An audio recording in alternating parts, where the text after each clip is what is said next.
believe when we left off that we was on our way there to go and search for this cat-like creature, and we also in the vision seen a hooded Yeah, I think that's very interesting. You can, for remembering that, you can add an inspiration. In addition to seeing this chosen that you guys are looking for, you saw that somewhere in the woods there was a female figure with her face covered in a hood, observing this scene, this caravan scene. But the vision ended there, as the seers could not hold it together long enough, and they passed out. Yeah, so we're gonna make our way there and see what we can run into, and that hooded, because I don't know who that hooded person is. That could be something bad. It could be something good too. Yeah, well, why would Selune show you this figure if it weren't important to what is going on here? Right. So, this is the direction you guys start heading off. It's not a long ways. You think you can make it there in a day or so. Anything you want to do before you leave? Well, I would have brought my owl back by now. I assume. Yes. So, other than that, unlike second edition, where when your familiar dies, you permanently lose a point of constitution. That was the penalty. That's horrible. It was. I even want a companion or a familiar. Well, people just summoned their familiars and kept it in their packs for the HP for the hit point bonus. Oh. they wouldn't dare let it come out. Can we buy some potions of healing? Sure. That's not a bad idea. Would you like to buy some potions of healing? I would. I will open up the shop for you. If you go to shops, you would probably be buying these potions at the temple, the apothecary. So I will, if you go to the shops, I will share Temple of Lathander for you. And buying potions it should be self-explanatory how to use the shops. Once you click confirm, it creates a parcel, and you drag the parcel into your inventory. It will automatically deduct money and put the items in your inventory. However, it cannot change you, so you have to have the amount of gold. It won't see oh, you have platinum and I'll give you change. Like, I don't think the program's not sophisticated enough to be able to do that. You gotta exchange your platinum pieces for gold first. Not that you have platinum, just to keep in mind. Like, in case if you have 1,000 silver, you gotta change that to gold before you make the purchase. Or else what's gonna happen is gonna put negative gold in your inventory, and then that'll get confusing. How many of healing potions do we have all together? I have 0. I don't see any in my inventory either. So we need at least 4. I think the idea was that at least Tifa and Clayton, who are just sticking around for not very long, I assume, aren't really going to be carrying too many things or buying too many things. Idea. I'll just hang on to them. Yeah. But I'm going to purchase 4. It says that you have 9 healing potions in our inventory sheet. Door lock.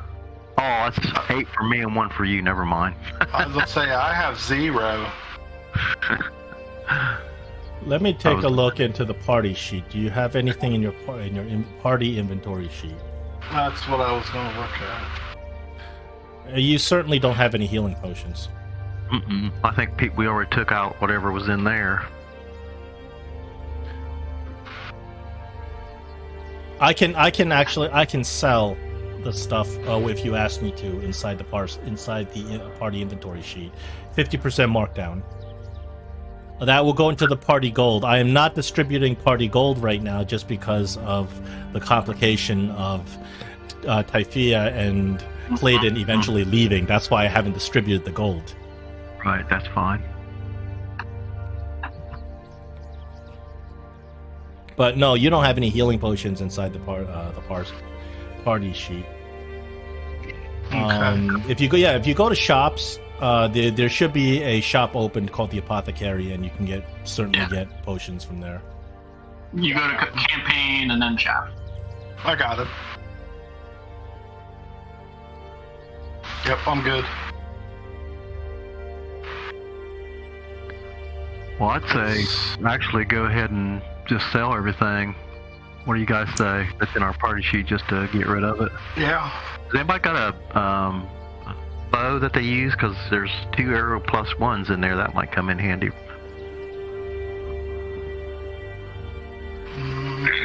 I don't have a bow. Do you? Clayton's I got a light more hands-on. I got a light crossbow, so. I don't think Typhia used anything of. What about Yeah, just was it Tolan? He's not in the game yet. Okay. And he still have- doesn't use the arrows either, just to let you know. Okay. I'd say we can go ahead and get rid of everything except for maybe the scroll of sending. Oh yeah, sending is a good spell to have. I have to put it into your inventory if you don't want me to sell it. What about the amulet of detection and location? That's probably something to keep. Yeah, but you have to attune it, so you gotta to keep that in mind. If you already have stuff that you want to stay attuned, there's no sense in keeping it.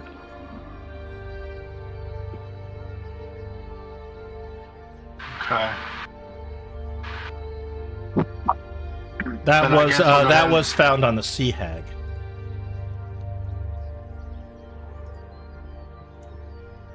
All right. It's kind of limited. It only affects It's only affected by someone who's trying to use divination against you. Okay, that's 250 gold pieces, so that'll cover the cost of the potions. So yeah, I guess we'll sell it. Okay, I'll put the scroll of sending in your inventory, Okay. and then oh man, I pressed the wrong button. I've distributed the gold by mistake. Uh-oh. What are we gonna do? Well, what we need to do is Typhia and Clayton, I'm going to go into your inventory and put the gold back. Okay, sounds fine. I had 650, so you can subtract that from what. No, you put not in mine. you. You're staying in the game. Okay, So you so keep we're good. you keep your gold. Okay. I'm taking the Okay. gold away from Clayton and Right. Typhia. I just knew the amount that I had. If you wanted to put it in the. Clayton took a vow of poverty. Well, yeah, that's what a monk would do. It makes sense. I mean, he doesn't even wear sleeves right now. Depends on the monk. Like the Catholic monks, the only thing they own is their robe, Pack of beer. along with the needle and thread to repair the robe if it ever gets damaged, and a bowl and a spoon. And beer and a Marlboro. And a bingo card. And a bingo card. Okay, I've cleared up the inventory now. Now the inventory is empty. We're good. Okay. All right, so the party sets off finally, and it's a very pleasant day in Faerun. It is I think late summer at this point. Very beautiful weather. Some of the trees are starting to turn color, and you guys get all the way up to the area where the high road splits off into the Tribor towards the east. And you guys make a turn, because if you were to continue to head north, you'd be going into Neverwinter. So you guys make a turn and you head this way towards the down the Tribor Trail. And if you were to continue down the Tribor Trail, eventually it branches off into the town of Phandalin and the Tribor, the Long Road. It's another road that meets up. This is a well-traveled road, so it's usually relatively safe. There was some problems earlier with goblin hordes infesting this area, but it was all related to that evil drow wizard that was taken care of. So you guys are happily going along this road, and then you see far off in the distance a figure is stumbling down the road. He's running as fast as he can. He falls down. He's carrying a pack. He picks up everything in his pack, and he gets up and he starts running again. And he's running down the road towards you. He looks like he's in a hurry. What's the problem? Are you okay? He looks like he's in a hurry. He sees you, and you can see that on his face there's a lot of dirt and sweat. There appears to be some blood dripping down his hand. He's wearing a thick cloak, and he says, "Run, run, get out of here, run!" What are we running from? Beasts, horrible beasts. They're all over the place. Get out of here! And you see, he's about to run past you guys. Oh, Dorak, I'm hearing a lot of static whenever you talk. I'm not sure. Let me check and see if the wire's loose. So it's still doing it? Yeah. I think it's tiny. Let's see what we have. No, it's Dorak. You hear whenever Dorak, whenever your mic gets activated, I hear this background static. Where I'll switch mics. Yep, yeah, I hear it now. Yep, 1 second. Are you doing some sort of open mic, or are you using a dedicated mic? I have a dedicated mic, but I'll switch to the mic on my headphones.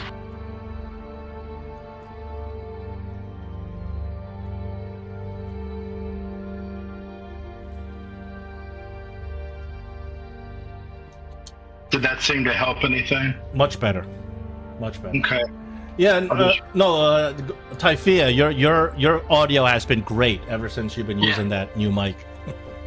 Yeah, thank you for the mic. Oh, absolutely. I wasn't going to use it. It was just going to sit around and collect dust. All right, so this man, he is armed. He has a short sword in one hand. He doesn't look like he's a very skilled fighter or anything like that. It looks like has this weapon to defend himself. He has a thick cloak on. There's some blood dripping out, around his hand and his fingers, and he starts running. He starts running past you. He says, "Don't go that way."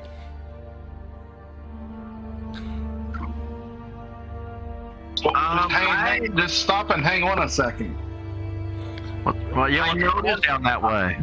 I noticed the blood dripping off of him, and I try to ask him. I'm just like, calm down. What happened? You need to roll a persuasion because he's gonna run right past you. He looks terrified. All right, persuasion. You know what? I got a +7. Oh, you wanna help me with that? Sure. All right, that way I'll have advantage with the help action.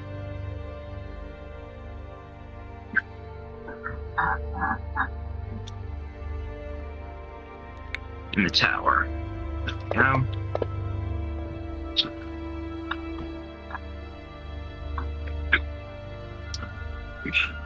He slows down for a second and turns to you. He clutches his chest, and you can see that there's kind of blood dripping out of his left arm's clutching his chest. There's a little bit of blood dripping out of his right arm, and he says, "Down that way, there's some horrible beasts, mutated wolves, something from the forest, ripped everybody apart. They're still there." Well, come over here, pull your sleeve up and let Nars look at your wounds. He says, I'm fine. Just don't go over there. And he seems reluctant to let you go near him.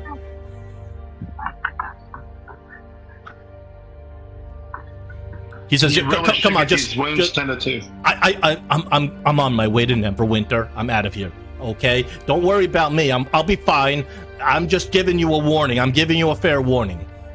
All right, I don't know what those things were. They look like mutated wolves or something like that. Had sharp claws. They just ripped people apart. I saw a man get his head just ripped clean off in front of me. That was the most horrible thing I've ever seen. You know, and he starts backing away slowly as you guys try to approach him to look at his arm. The dwarf in me says, sounds like a party to me.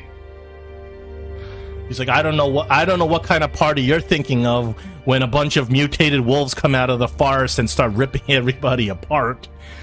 I've never seen that much blood in my life. He says, I grabbed this from one of those order guards. He holds up this short sword, but he's like, but I have no idea how to use it. I tried to stab one of these mutated wolves. The blade almost broke. And he shows you the blade is dented. But sir, you look injured. We can help you with that. I'm fine. And he, you don't have to roll an insight check. He clearly looks like he's very worried. Doesn't want you to look at his wound. But he kind of backs away. He's like, I'm fine. I'll be fine.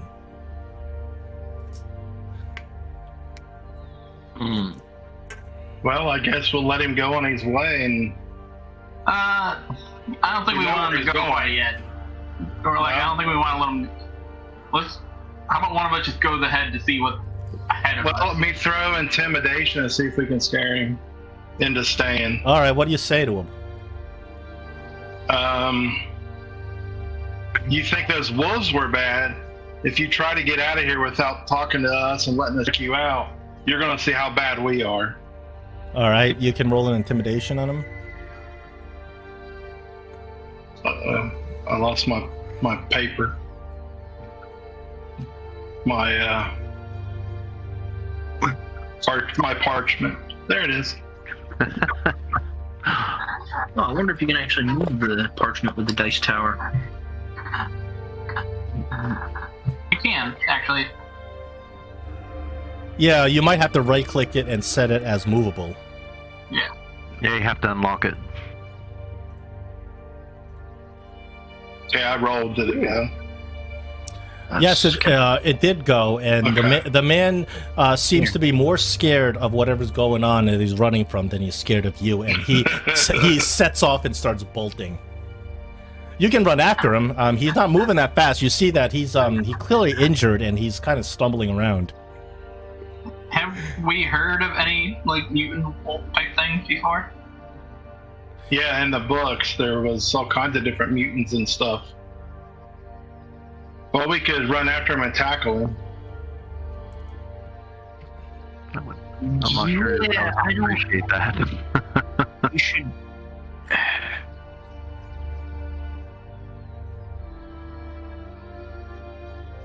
So he's trying to make his way to Neverwinter. Now, is he running north or south? And where are we? You guys are running west. He's running west, and you guys are already down the trail. So after he hits the high road, he'll be running north if he were to go to Neverwinter. Okay. So we're like just off the high road, between the Sword Mountains and the Neverwinter Wood. Yeah, and you can see drops of blood on the ground. He's bleeding bad. Yeah, he's lost quite amount of blood, and you can see there's drops of blood. Yeah, knowing that, can I roll a medicine check to see if this guy in his condition with his bleeding like that, if he would be able to make it to Neverwinter? Yeah, I think that's a reasonable medicine check. You can roll that.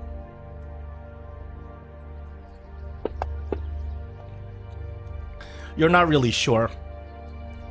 Although he's lost a lot of blood, you don't know how much he's lost already. Yeah, that's... there's no way for you to be sure about that.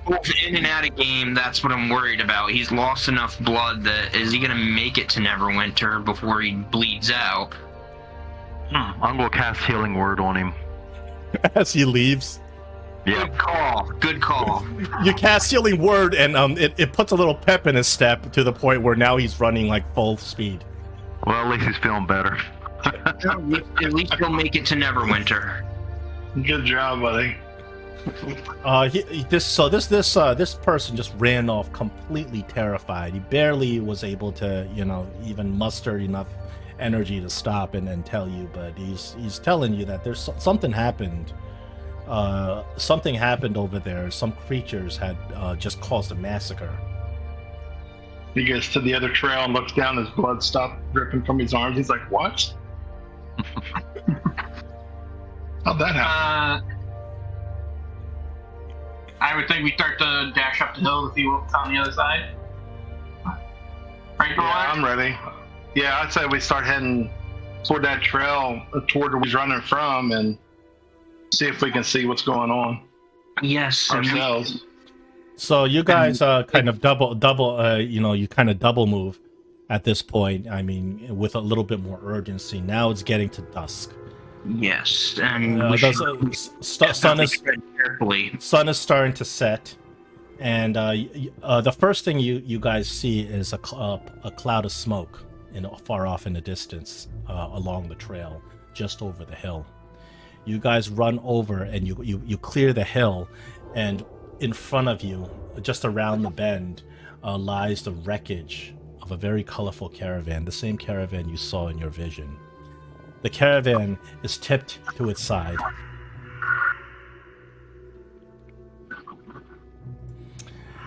There are 9 dead and badly mangled bodies that lie just strewn around the caravan. The majority of these bodies, I mean, just, you just look around, they're just eviscerated. They look like they've been torn apart by wild animals. In addition to all these dead bodies, there's 6 horses that seem to have been cut down and ripped apart in a similar fashion. There's a bunch of wayward camels that you think were part of the caravan because they have these colorful trappings around them. It appears that they're still alive. They're just wandering around aimlessly out of their pens.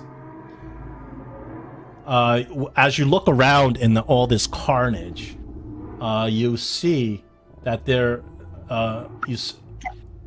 you see that there do appear to be two people that are still living.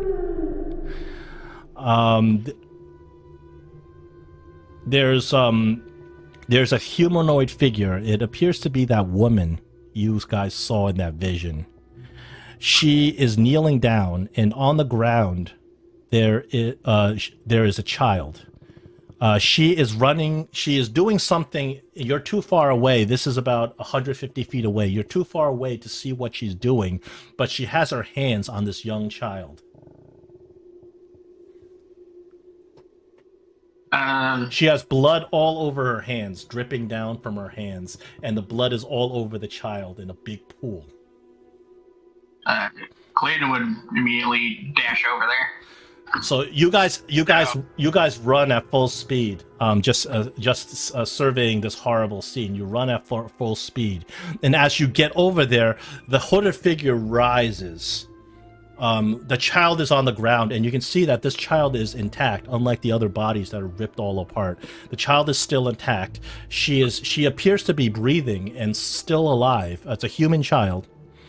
And the woman, the hooded figure, rises, and as she rises, you can see her hands. They appear to be furry and clawed, and then they start retracting as if shape-shifting as she stands straight up. And she looks at you, and you see her. This is what she looks like. So this woman, strikingly beautiful, but apparently with a horrible scar across her face. She's got these deep yellow eyes. You can tell that she's elven, but probably not fully elven. You surmise that maybe this is a half-elf woman. And as she stands and looks at you, dashing towards her, she says, "Hold, friend or foe." And she speaks with a deep southern Tahiran accent. And she puts up her hand, which is now fully humanoid, not like the claw that it was before, to stop you as you're running towards her with your weapon drawn, with your fists ready to. Is she blooded or is the baby blooded? They're both blooded. She has blood all over her hands. The child has blood all over her. and there's Like, a can we pool tell of if the blood child's around you. injured, or if there's an injury involved on either one of them, or is it just? Well, the child's on the ground. You can't examine the child at this point. She says, "Don't step near this child. Who are you? Friend or We're foe? friends. Identify We're yourself." friends. It depends on whether that's your blood or Right, well, yeah. Who are you? that What is. are you doing with that child? We mean you no harm, Dolrak. She looks at you from one to the other in the party, kind of fixates on you one at a time. She says, "You wear the vestments of Selune. Are you servants of Selune? Yes, we are. Then I am not your enemy. This child here, she is the only survivor of the attack." Would you please let Neris look at the child to see if he can help the child? She looks at you. She's like, "Can I trust you?" And Yes, we are. she kind of looks. She's like, "I am afraid you have caught me at a disadvantage. I have lost my powers. But I suppose if you are servants of Selune, you cannot mean any harm. All right, come." And she motions you over. I walk over very quickly and bend down and to examine the child to see if there's any injuries. Are you keeping your eye on this lady who was just had claws? Well, hopefully my friends are. Yes. I think we'll keep an eye on this mysterious. So, Naris, you may roll a medicine on this child to see what's going on.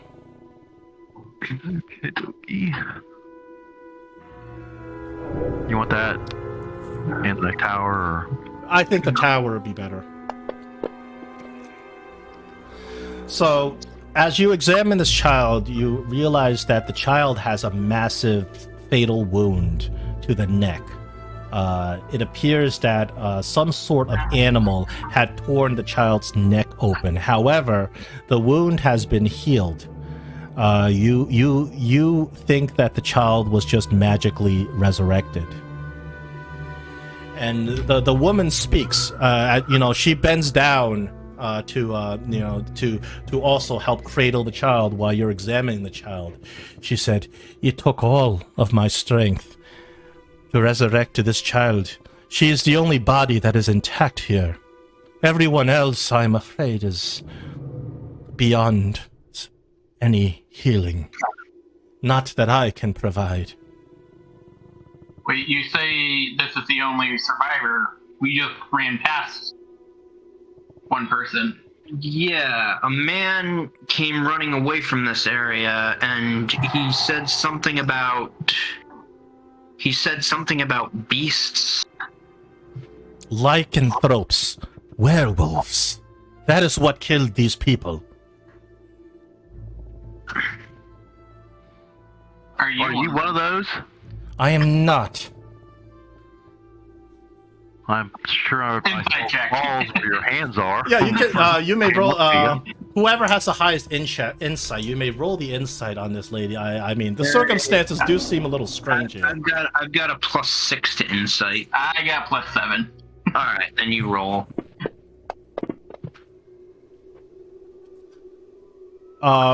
She is stone-faced, and you can't really tell if she is lying.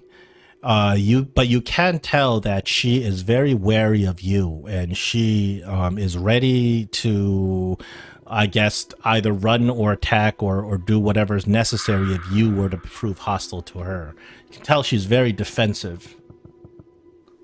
But you can't tell if she's lying. It appears that she's very, very, very, very good at remaining completely unreadable.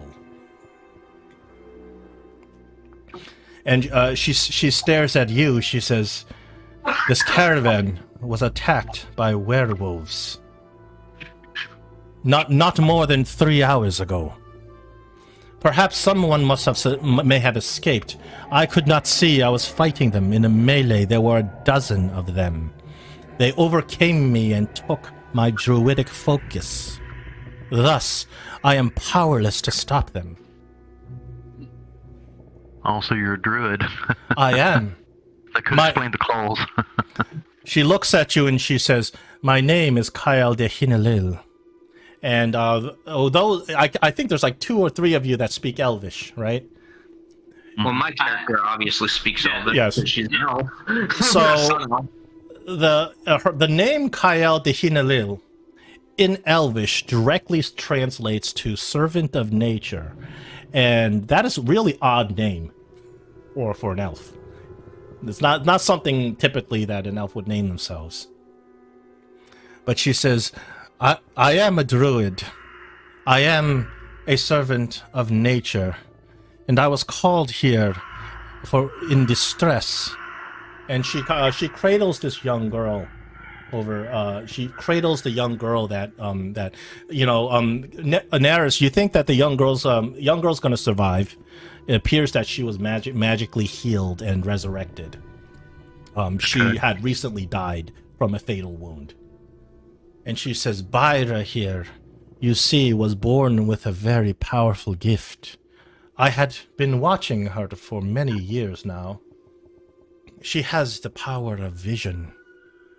She could see the beasts, whereas they had fooled everyone else. It is she who called me here, but I had come too late. The beasts had attacked. It was a massacre. Even werewolves in this area never would be this daring." And she says, "I cannot fight them. I have lost my focus. But I think I know where they went. We must act quickly. We must destroy them. There may be survivors. They may have taken prisoners." Did you injure any of the? You said there was about 3 of them. Did you injure any of them? There were 15 that I could count. I was overwhelmed immediately. They are stronger than most werewolves. Did you injure any of them? I may have. I was just wondering where the blood on your hands came from. I was healing Bayara. This is her blood. I needed to touch her to resurrect her. She was dead. But it took all of my strength.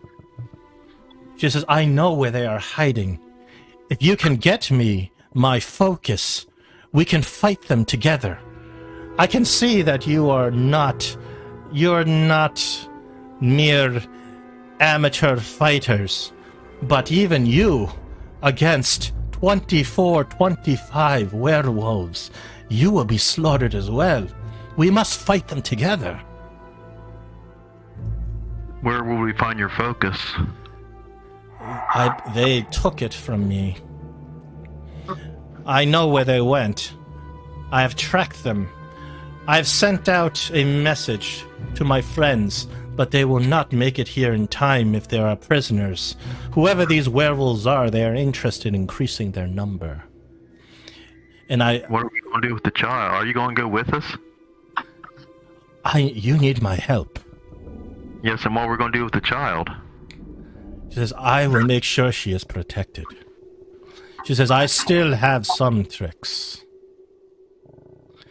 And you can see she raises her hand, and you can see that this green light shines from her hand. It appears even without her druidic focus, this woman is so powerfully connected to nature that she has some sort of innate control over the forest itself. And as she raises her hands, you see that these vines start rising from beneath the girl, and they create like a little cradle or a crib, and then they kind of surround her. She will be protected under the mother's great embrace. Well, Dorlock, you're the leader of this little band, but I think we should help this druid and this child. Agree with you, and I think the baby's going to be just fine right here. So you guys look around you, and this caravan is burning down. Whoever attacked this caravan and left this massacre around, it was horrific. I've never known werewolves to use fire. No, they did not come as werewolves. They came disguised as soldiers. Well, we better get on it and get on it fast. Is there anything like laying around that we see that we could take with us? Maybe some healing potions or anything else like that we can see in the... You see that there's a big caravan. Like, that's like the master caravan. The rest of them are kind of burnt to a crisp. I think maybe we should go and check it. Go loot it, go snoop. Go check it. Okay. You open up the big caravan, and inside you see the remains of one of these cat people that you saw in your vision. The one that was acting like a leader? Yeah. Oof. Unfortunately, the remains are not in any better condition than any of the other bodies outside. Is there any indication of what may have happened to the... Whoever did this also decided to loot it. So there's no body of the smaller cat. I wonder if the werewolves took her with... The smaller cat is not around. You guys have the impression, because of the way the vision went, that the smaller cat, as described as tiny by Gregory, you have the impression that is the chosen of Selune. Unfortunately, this other cat appears to be someone very close to the smaller cat.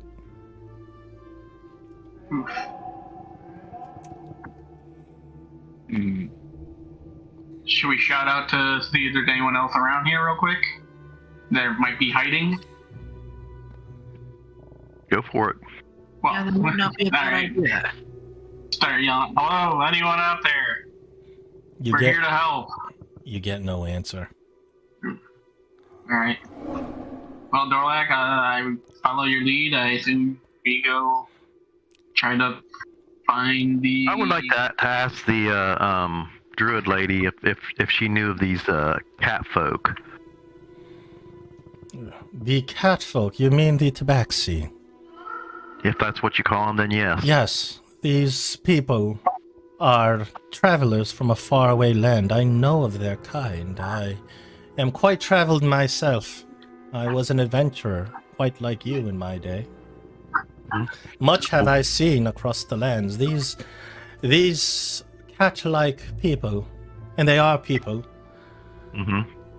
are denizens of a land far away, across the Sword Sea, a land called Mastica. Very few of them have made it here to Faerun, which is an oddity to see them. It appears that these catfolk were here to earn money with a caravan, a performing caravan, before they were attacked. I know very little of this, but I know that Bayara, she is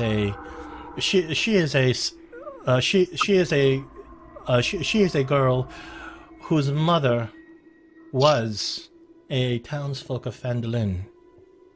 Unfortunately, her mother was among the victims. It will pain me to tell her, but I must, when she awakens.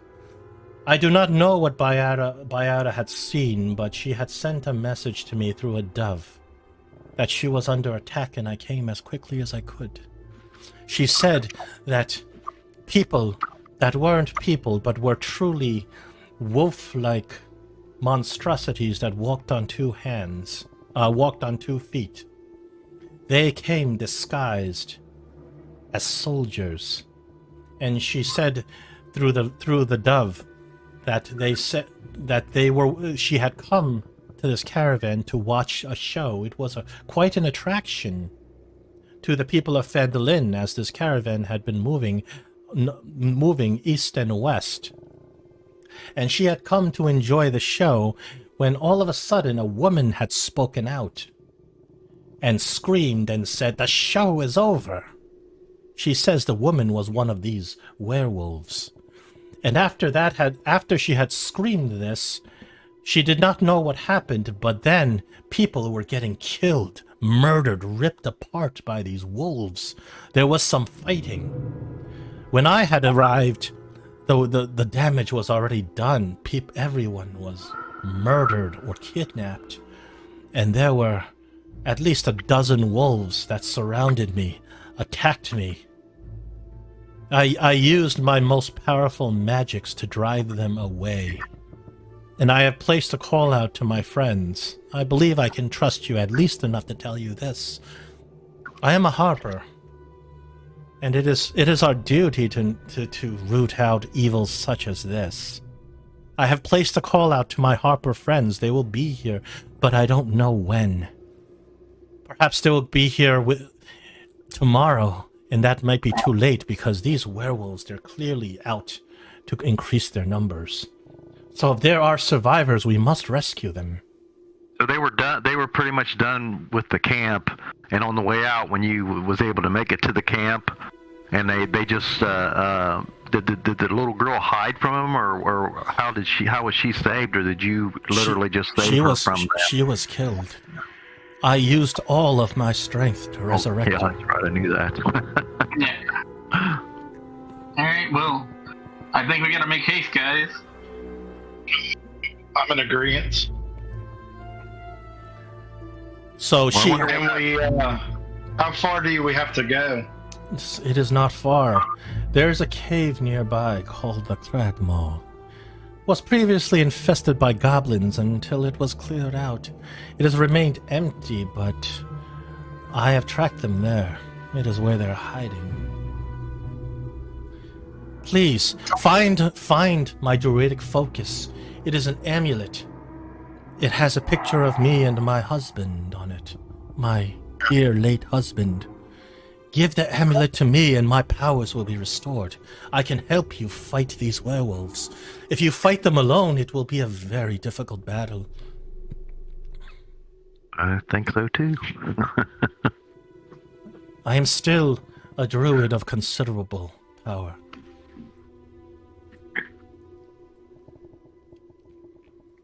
Hoping that she's still genuine. She is stone-faced, and you can't read her one way or the other. It appears that she is really good at just not being able to be read. So you have to take her on her word. Clayton just does, like, he points to his eyes and he's pointing back at her and says, "All right, let's go."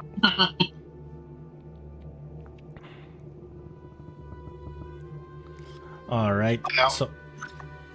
So you guys, she leads you, and at this point the sun is set.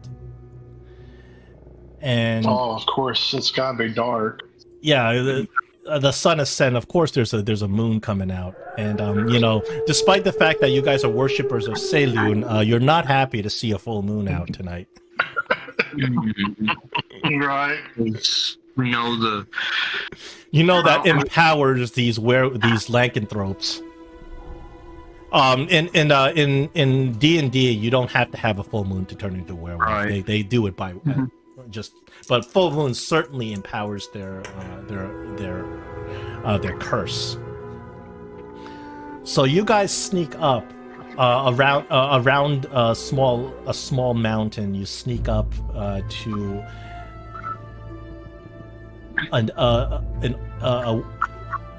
there's a path that is, hold on, where is it? And as we notice the moon and knowing that what we're potentially up against, Typhia will just pray to Selune for her protection. Do we know of any weaknesses for these creatures, or we haven't really faced them too much? Well, what do you know about werewolves? Actually, I should just tell you because there's no point in lying. As servants of Selune and as executors attacking the cult of Shar, you know that Shar is a patron goddess of werewolves. As a matter of fact, werewolves are one of the Shar's favorite agents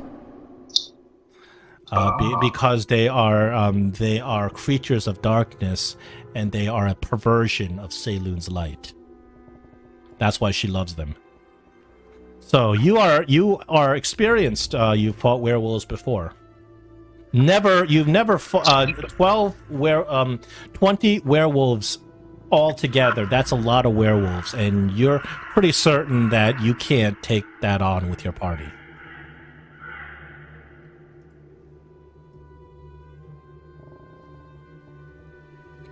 So where are we at right now? Britt, I've lost the map. I don't know how I lost this map. Well, I have the map up, but I mean, are we like close to the cave now, or You're close to the cave. You guys are kind of rounding the corner, and you're traveling along this fairly well-traveled path, and you can see that the path goes off to the side of a mountain where the cave is, and you can see that there's a flickering torchlight at the mouth of the cave, and you see two human, not werewolf figures sitting there. They're well armored with swords, shields, red shields, and they're kind of sitting there guarding the cave.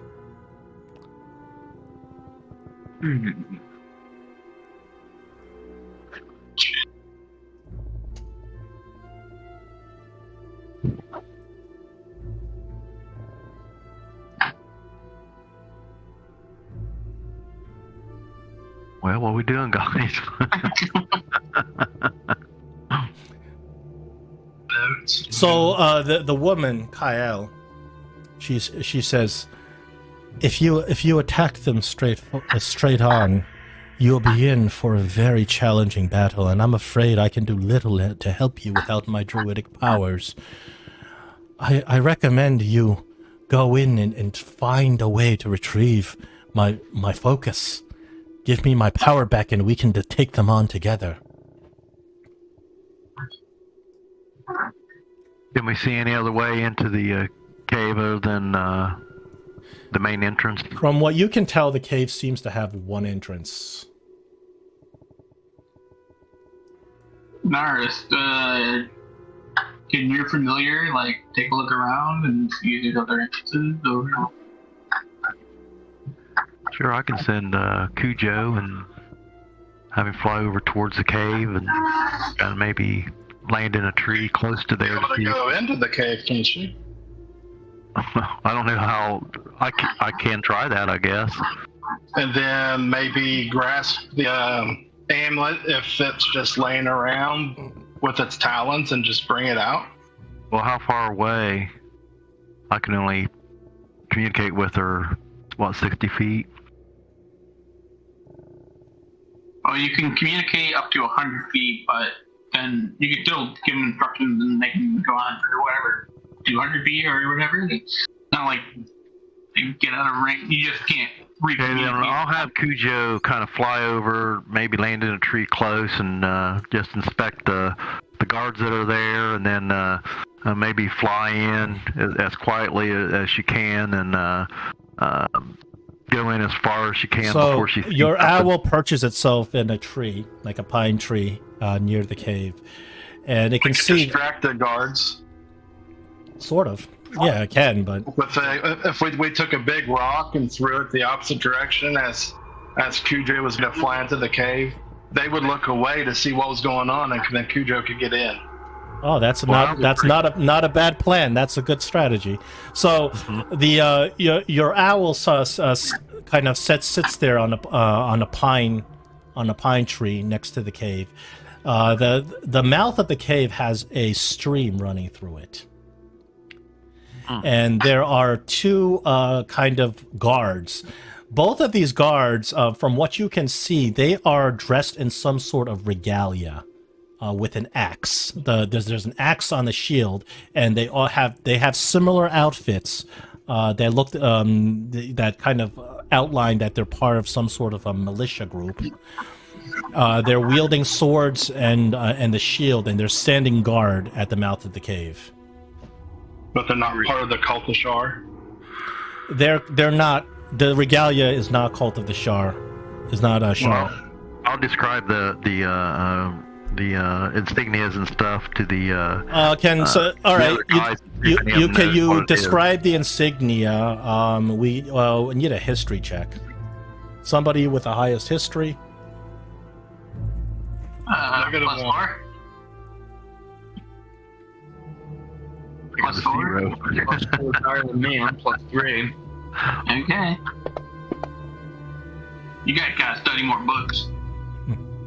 Before you roll out, let me give you guidance. So this regalia pictures Or Charlie roll. a gauntleted hand holding a sword in the middle, with flames behind it. You recognize it immediately as the Order of the Gauntlet. The Order of the Gauntlet is actually a group. It's sort of like a paramilitia group that exists throughout the realms. Generally, they do good things. They are there to suppress bandits and rebellions. They're usually helpful people that are like a police force. Their main purpose, they're composed of warriors, paladins, and clerics, and their main purpose is to destroy evil. They're kind of composed of people trying to be heroes and make a name for themselves. Clearly not an evil group that would be werewolves. So that seems kind of unusual. They're either they're probably here to help hunt down the werewolves, or they're the werewolves disguised as Order of Gauntlet. Yeah, it's a facade. It could be either or. Is this the regalia? Did the druid say that the regalia that we described is the ones that was seen before? Disguised as soldiers? Yeah, she describes it the same. She says that these are werewolves in disguise. Don't trust them. Okay. I'd like to use prestidigitation to make a sound off in the woods. To where the guards can hear it, and then have Kugu go ahead and fly into the cave and land somewhere inconspicuous and maybe creep on in to see what else he can see in there. You make a sound, and only one of the guards goes over to examine. The other guard stays put. That's the idea of having two guards. So one of the guards goes over, kind of looks into the bushes, kind of sweeps his sword around. Hello? Who's there? Anyone there? Kind of looks around, doesn't see you. He looks up, he sees the owl for a second, but then he just kind of shrugs it off. Nothing. Oh, do you still want Kuju to fly in there? Do you say there's a stream coming out of the cave? Yeah. Then what I'd like to do is have Kuju fly down and I explain, act like he's grabbing a fish out of the cave and then fly on into the cave and just like he caught a fish and maybe is going to eat it. Let me do this.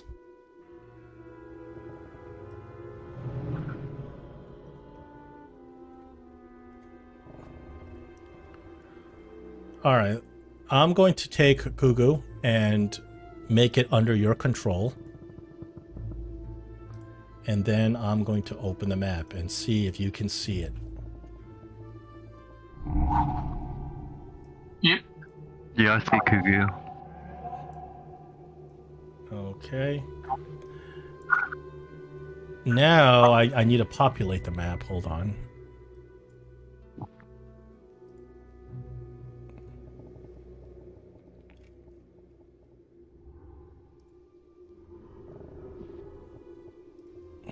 There we go.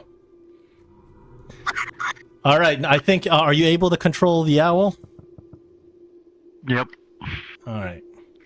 So you guys are staying off the off the visible map. Yeah. You want me to just move him or whatever? You can move him. Okay, and he dives down right there and in the water and flops around a little bit and then flies just right on into the cave and lands. So one of the guards kind of looks at him and he's like, "Hey, what's up with that owl? Wanna go check it out?" You say, "Oh." He's like, "Hey, tell Tomlin, watch out. Something's wrong with that owl." And then Tom's like, "Yeah, I hear ya." Kugu, as you fly into this chamber, you see, I'm gonna populate it again. You see another guard. Okay. And then you see these two prisoners. Okay. What do the prisoners look like? Give me a second. And you see three prisoners. Sorry, there we go. So these prisoners, they are chained by the foot to the ground, and the prisoners look rabid. They're foaming at the mouth. They clearly don't look right. They're sitting there trying to grab at this guard, and the guard's like, "Hey, back off, you!"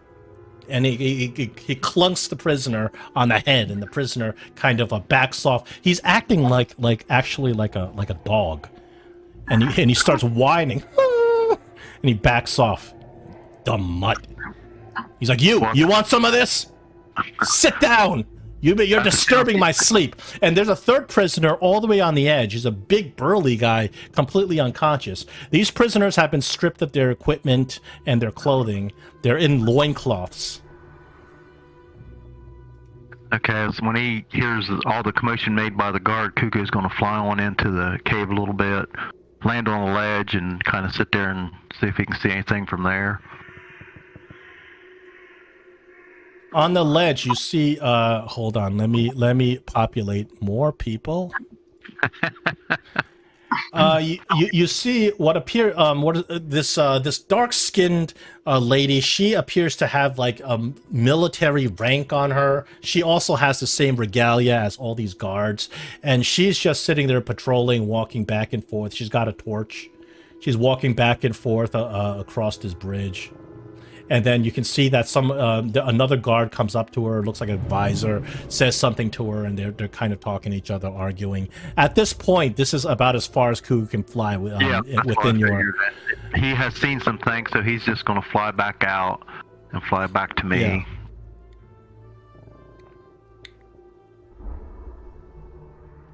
Maybe he'll sit in a tree close to that and just keep an eye on the entrance.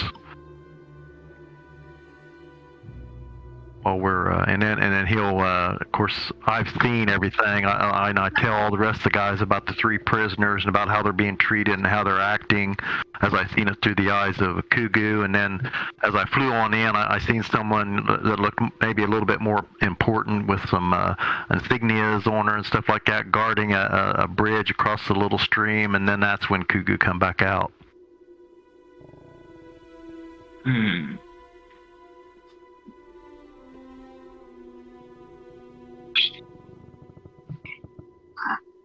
My guess is that maybe the prisoners are either going to be used for food or being turned into werewolves, and that during the process that they're being chained up until the transformation takes hold. That's just a guess. You guys know more about werewolves than I do. Doorlock. Yeah, I know they stink when they get wet. Yeah, but Doorlock, you know that the transformation process, once bitten, the transformation process will continue no matter what. But it's not this quick. It usually takes a couple of weeks. So if these guys are already turning to werewolves, it's hard to believe that they were part of the caravan. Right. Doesn't mean the guards weren't part of the caravan or part of the attack, so... So this being their base of operations, they could have got those prisoners from somewhere else besides that caravan in the area. Darius, we kind of just got to know each other. Do you happen to have any abilities of like putting people to sleep or anything like that? I don't think I have sleep. Okay. I was just curious. Trying to figure out how do we get in. Is there any? Can Kugu like fly around and see if there's any other entrances? You have Kugu fly around this mountain. Apparently, there's only one entrance you can enter this mountain through. Whatever course the stream takes, it flows underneath the mountain. And the stream goes in? Yeah, it goes in, but whatever exits, it goes probably underneath the mountain. There's no other entrance to this cave. How deep does the stream look? It's like a foot deep. It's not that deep. Okay. But it is difficult terrain. It's moving out. I mean, it's moving in like at a rapid pace. So it'll be difficult to wade through, but it's not a deep stream. You can see the bottom of it. Okay. And like, there's no like stay underwater and they won't be able to see. You don't think so? Okay. All right. We can't really distract them. We can't just beat them up.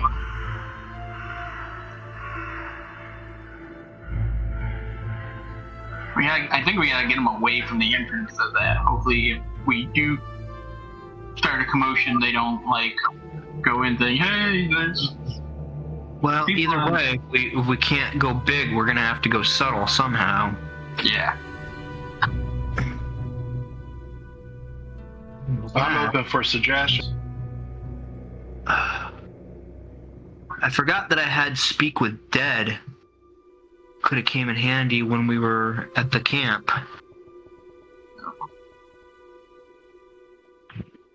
But,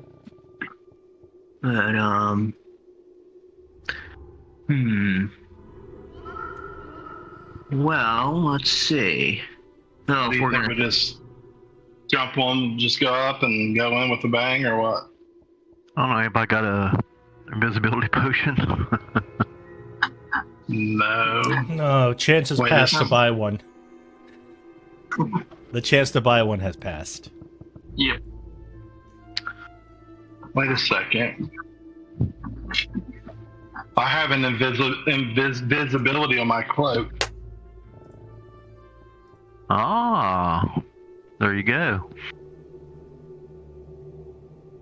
So,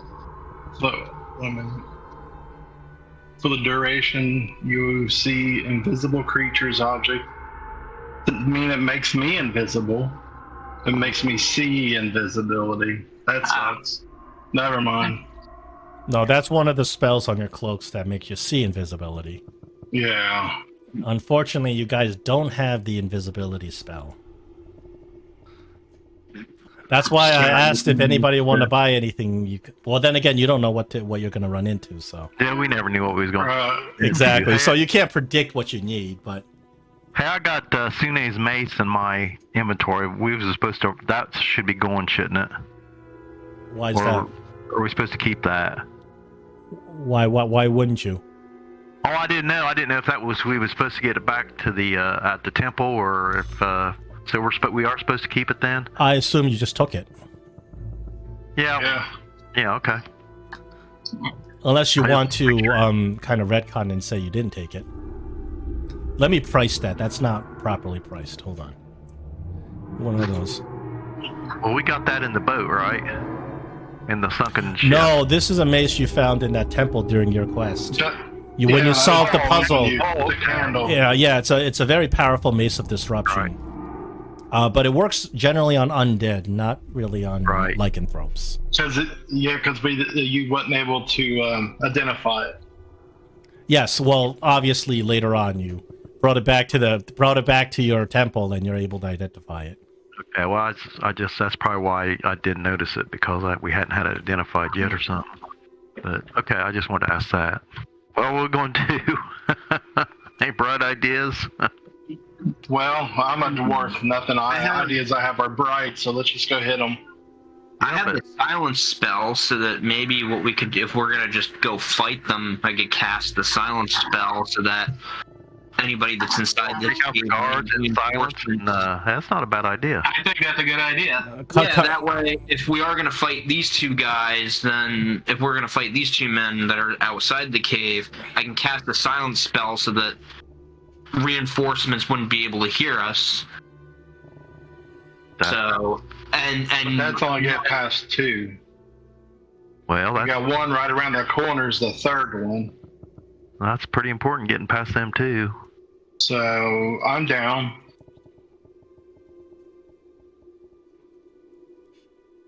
So is the druid with us?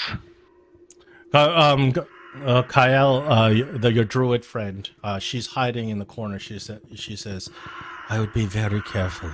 They're well organized, and if you were to fight all of them, it would be a very difficult fight." She says, "I recommend using guile tricking them because they do not know that you are working with me. They do not know that you know what they did. They are disguising themselves as Order of the Gauntlet. You can speak to them. Now, maybe we could just do that. We'll go up and talk to them. Act like we don't know. I was gonna say, what kind of dynamic or relationship is there between the Order of the Gauntlet and the Church of Selune? Oh, generally very friendly. The Order of the Gauntlet, they are their order is there to do good deeds, heroic deeds, and they would be friendly and aligned with any other order that is a good order. All right. So you would have some leverage in being able to talk to them, and they, if they were truly Order of the Gauntlet, they would be your friends and helping you root out any sort of evil. So how are we gonna? What's our reason for being here? Your reason for being here is you're trying to rescue survivors, if there are any. And no, I'm trying to talk to the party. Oh, okay. Come with a reason why we are here. That's what I was gonna say. I could say, you guys could say that, you're paladins of Selune, and we ran across a burning caravan, and we was tracking to see if we could find any survivors, and ask them, for their help, maybe even act like we're kind of asking them even for their help in tracking these any survivors from this caravan. That sounds like an idea. Pretend we're just walking by, saying, "Oh, we're following the stream, hoping to find a town," or something like that. Well, we could just say that because it's really not very far from where the caravan is, because you might even be able to see they might be even be able to see the flames from the burning tents and stuff, and we could say, we come from over there, and we've seen some tracks that were leading this way, and was wondering if you may have seen anybody, or if you could help us to see if there's any survivors of this tragedy. All right. Who's the most convincing of us? Well, it's going to be one of you guys with the uniforms of Selune on, I think would be best, and probably to do the talking with a higher Charisma skill. Yeah, I like +1 to persuasion. And a persuasion. What was that? +7. All right, it's gonna be you, Dorlak. Go sweet talk them. Tell them, hey, we've been following tracks, and they kind of came here. We were hoping. Did you see anything?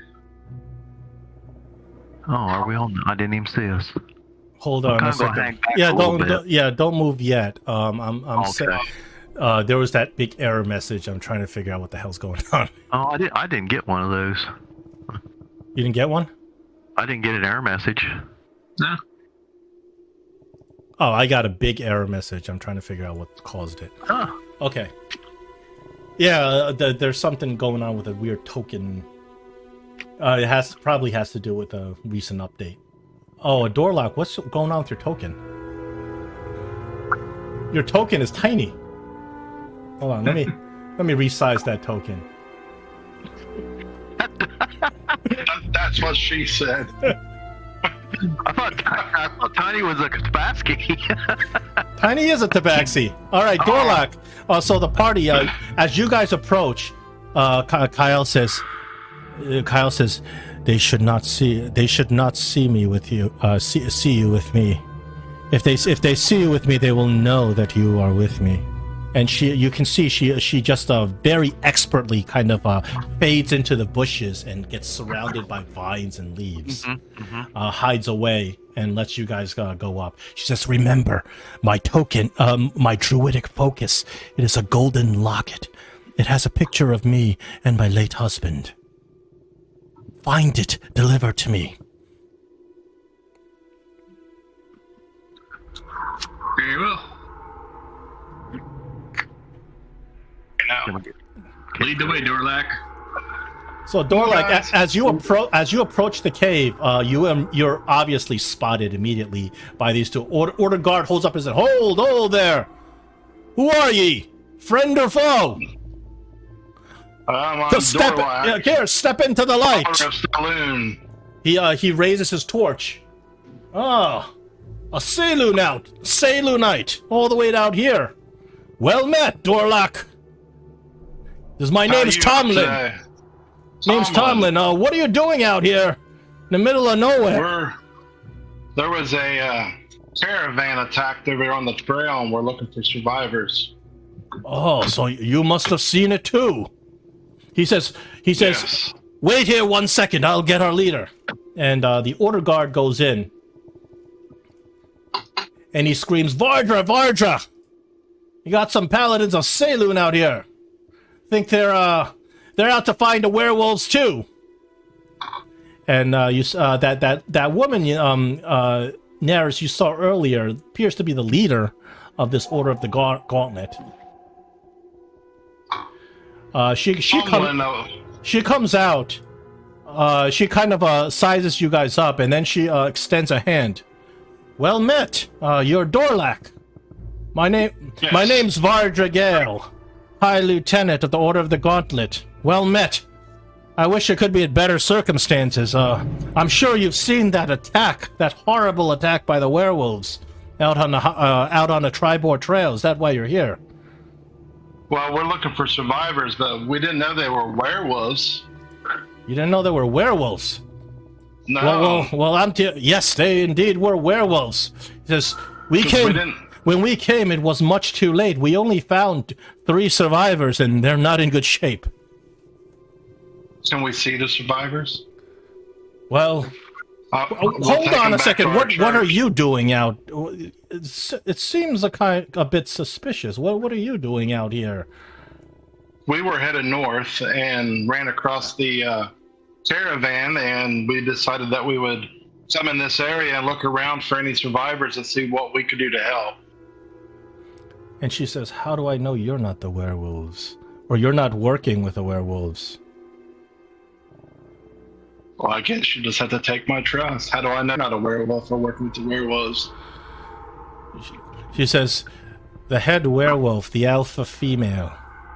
That's what we call it. We've been hunting her for weeks. She is wily one. She might have fooled you. Likes to pretend to be a druid. So you haven't run into anybody like that, have you? I don't know if it's such druid. I haven't ran into anybody. Roll a deception. There was any survivors. Roll a deception.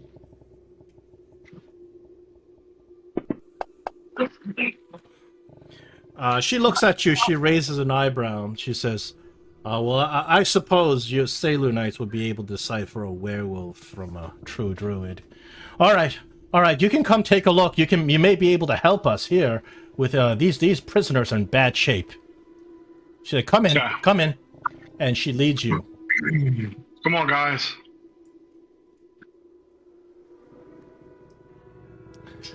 She leads you into that part of the cave, and she tells the guy who's guarding them, okay, you back off. These paladins here are Selunites. They may be able to help us treat these prisoners. I don't think there's anything we can do for them. They've lost their minds, I'm afraid. And I think the only thing we can do is hunt down that evil alpha female. Maybe that'll reverse the curse, but we've tried the reverse curse spell. It doesn't do it. It only suppresses the curse for a short period of time. And Dorlac, as you walk in, you see Prisoner 1 and Prisoner 2. They turn to you immediately, rabid look in their eyes. They are skin and bone. Their hands kind of look like they're claw-like. They're not transforming in front of you, but the hands are claw-like. They get on all fours and they lunge at you, but the chain at their feet stops them. They just kind of lunge at you over and over again, looking like they're trying to eat you. There's a prisoner number 3. He looks passed out and unconscious on the ground. And you're saying you guys just brought these 3 in here recently? They've already changed this much? They're the only 3 survivors we found. They were wandering off in the forest after the werewolf attack. We brought them in afterwards. I mean, she's like, you can examine them if you want, but I'd watch out. You don't want to get bitten by one of these. Can I roll an insight check to see if they're being honest when they say those are the only survivors they could find? Sure. And I'm going to burn an inspiration to give myself advantage.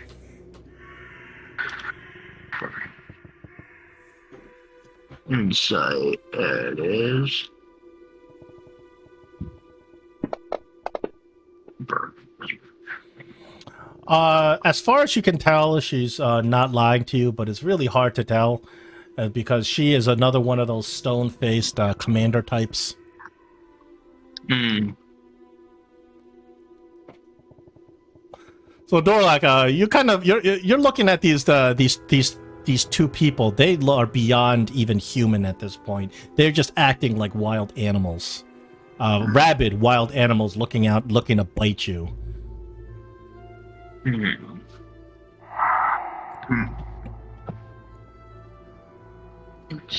then you see a couple of other soldiers come from the room beyond just to kind of look at what the commotion. They also show up and they're just kind of folding. They have their hands at their waist, kind of watching you guys.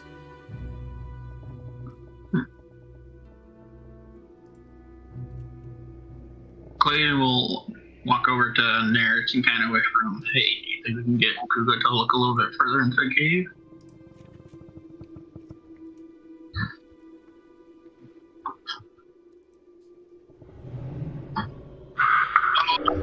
Beyond this point, Verda.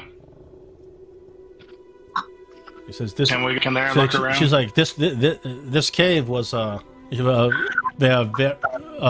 Verda tells you, she's like, yeah, this cave was occupied by goblins before. It was cleared out a couple of years ago, but it still reeks of goblin. You can take a look if you want.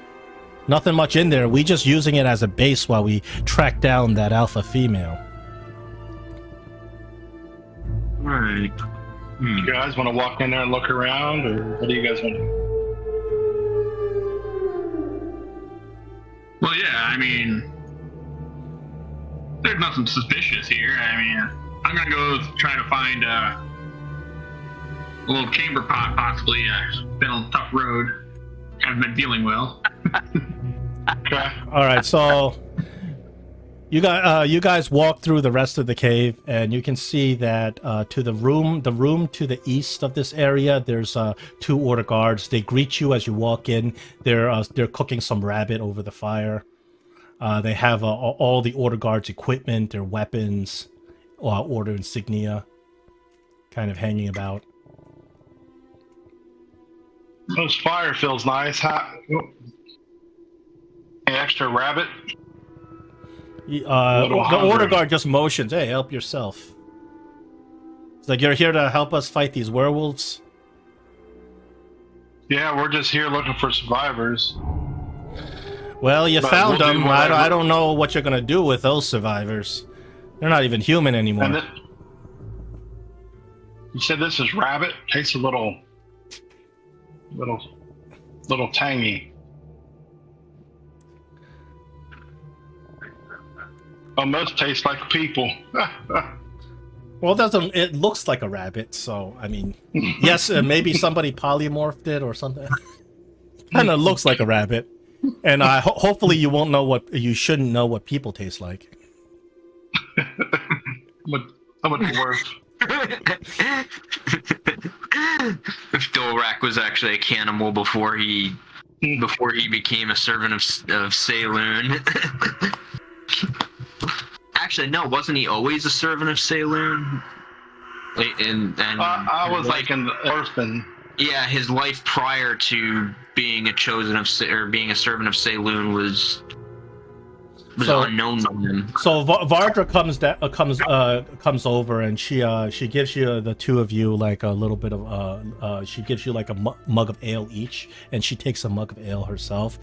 She's like, we've been tracking this alpha female for a good upwards of 5 months. It's just we never thought they would be as bold as to attack a caravan in open daylight. She says, if we don't take out this werewolf pack soon, who knows what kind of destruction they'll cause. I hold my mug up and I said, "To the gods," and I drink it down in one drink.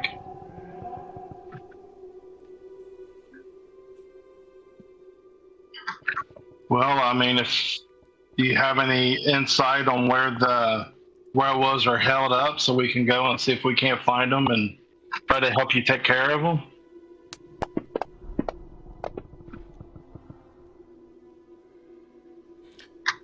He says, well, they can't have gone that far. There is a castle nearby. There are two places nearby. There's an old ruin called Thunder Tree, which makes a very good hideout.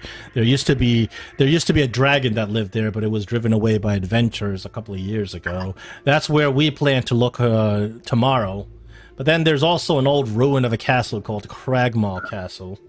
They could be there as well, although I doubt it, since last time that we've cleared that place a few days ago, didn't see any sign of them. Okay. Well, maybe we should go ahead and hit the trail tonight and go take a look for ourselves.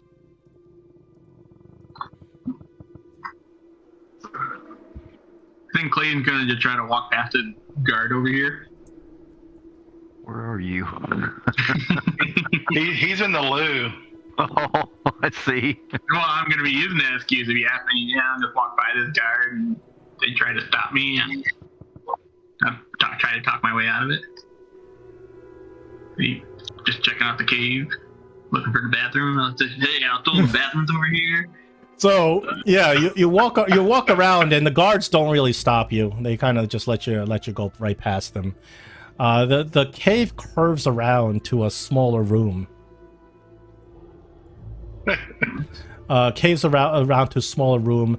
There's another guard sitting there, and it looks like the guard has he's gathered some of the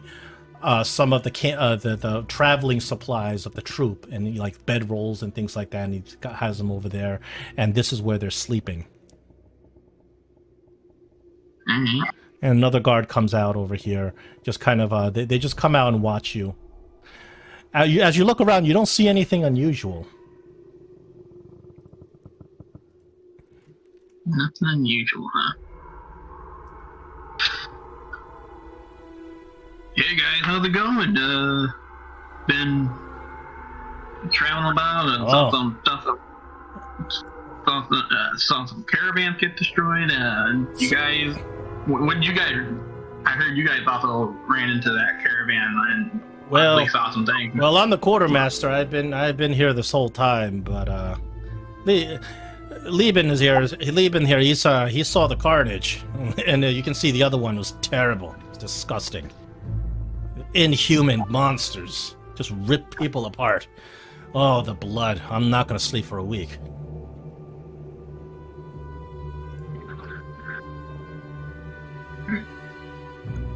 Can I do an insight check trying to figure out if he was telling the truth? Sure, you can do an insight check. These guys are stone-faced kind of soldiers. And if they were lying to you, you can't tell. Alright, well. Vardra says, "Are you sure you don't know anything about, about a woman disguising herself as a druid walking around these hills? We're sure she's the alpha female. Any recollection at all? Anybody mention her? If we can only find her, we can end this disgusting curse." Was there anything distinguishing that would distinguish her from just any other druid walking around in the woods? 'Cause they have a tendency to do that. She's shapeshifted as a half-elf woman, has a scar on her cheek, yellow eyes. We encountered her once, a couple of days ago, when she changed into a werewolf and ran off. We're sure she's the alpha female. So you see, whatever's going on with this curse is extremely powerful. Generally, a remove curse spell would be able to get rid of lycanthropy, but it's not working on these prisoners. You can test it yourself if you have that spell. Doesn't do anything for them. They remain like in this bestial state.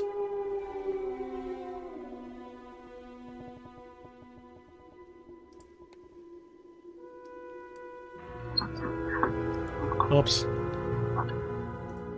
Well, I guess I tried to whisper to Typhia. Oh. But I guess the whisper has not worked. Typhia, you see Vardra. She seems to be fiddling with some. I rolled a stealth perception for it. She seems to be fiddling with something in her pocket.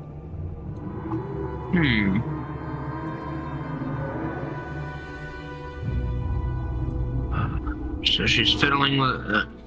Yeah, when you're talking to her, she's completely stone-faced, completely, difficult to read in terms of insight. But there's some sort of nervous fiddling she's got going on in her pocket. So I'll just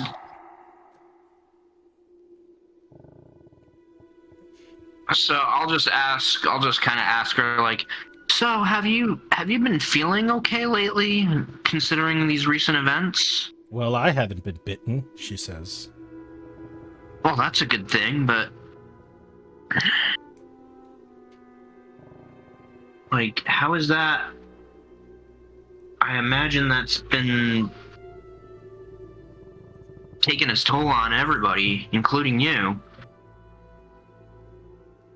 She says, well, it's, I didn't become a knight of the Order of the Gauntlet to sit idly back as evil sweeps across the lands.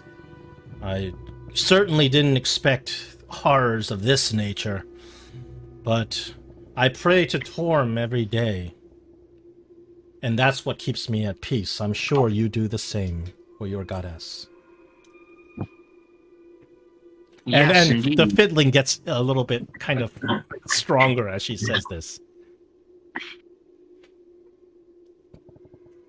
But she's trying very hard not to be noticed fiddling around. But you can see it's like a tick. She can't help but go. Yeah, but it's a tick. You notice through the through the edge of your eye, just barely notice. But she's hiding it very well. Dorlac doesn't notice. He's sitting there drinking his mead, happy. Yeah. Got some more of that leg. She said, now perhaps if you would like to stay the evening, this location is well defended. There's no way the werewolves would come attack us here. If you'd like to stay the evening where it's well defended, perhaps tomorrow we can join forces and hunt down this alpha female together. That would be wonderful. I feel that you could definitely use the help, and yeah, I would be honored, and I feel that having some extra company here would also be good for you guys. Or whatever the Faerunian equivalent to saying "you guys" is.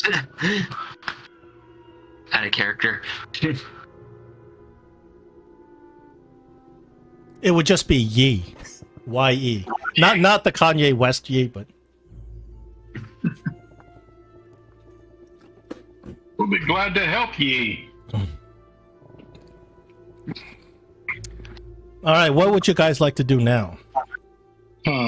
So you guys have come and successfully kind of gone into this chamber. You talk to these people, and you're not totally sure if they're actually Order of the Gauntlet. You did see their prisoners. You didn't see anything obviously unusual going on in here from what you saw walking around in this cave.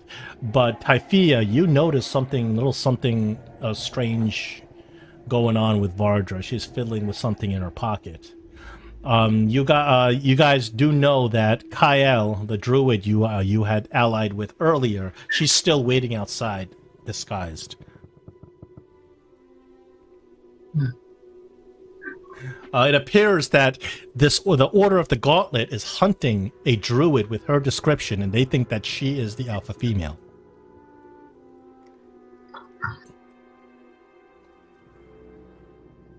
We're not clothes or anything where, because if they're werewolves, they wouldn't be fully clothed. Well, if they were if they're werewolves pretending, anyway. whether it's the druid or it's these guys, if they were werewolves trying to fool you, they can easily shapeshift into human form and then put clothes on. And real quick, like. Yeah. Unless you have something like a true seeing spell or something, you can't just obviously see that they're werewolves. That is part of their evil, is their ability to blend in. And the druid, Kyle. Kyle. Yeah, she might be I think both stories might actually be true, but she was mysterious about who she is, and her name is weird, even in Elvish. That's a clue I told you. If you speak Elven, you would know that generally elves would not name themselves Servant of Nature or anything like that. So that's going on against her. She was hiding in the woods to begin with, watching the caravan. Yeah. So it doesn't make sense that they sent a dove. Well, they sent a dove for her, but she was already with the caravan following it. So the question is, why was she already with the around the caravan to begin with? And why didn't she try to protect the caravan? Or maybe she did, but the werewolves overpowered her.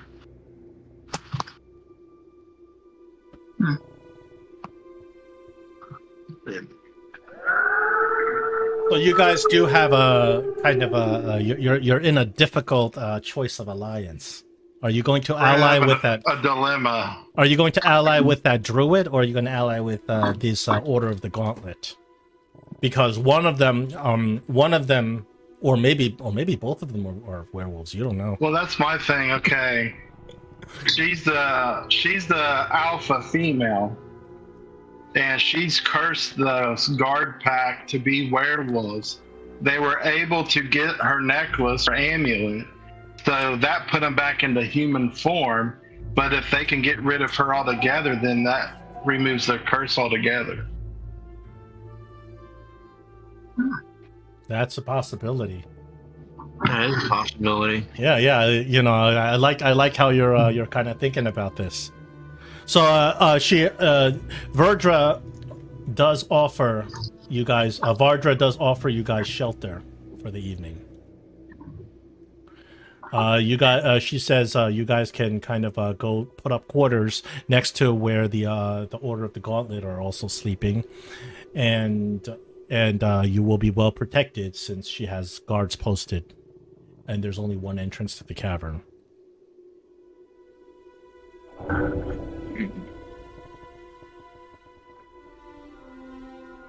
What are you guys do on the pot?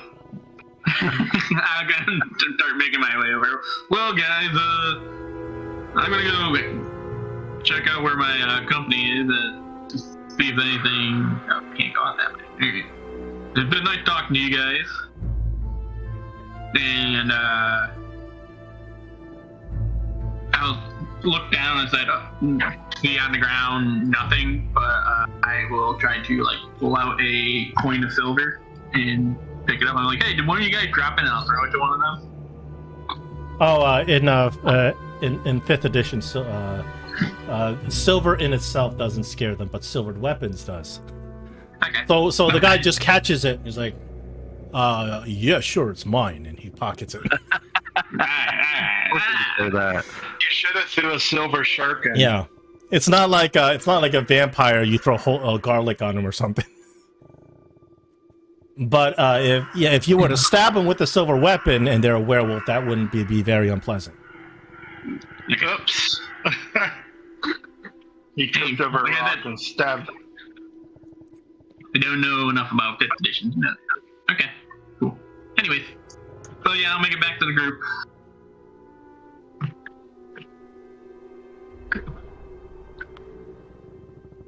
what's going on there? What are the other guys doing? I was trying to scout out what's going on. What about you? What have you been up to? Well, I think we need to walk out. Me and Typhia needs to walk out to our other two people and put our heads together about staying all night and see what everybody wants to do. Not a bad idea. I guess that was rude. Varda, we're going to go out and talk to our mates, and we appreciate the hospitality and the option for us to stay with you. I'll get back with you after I talk to them. She looks at you and nods like a military style.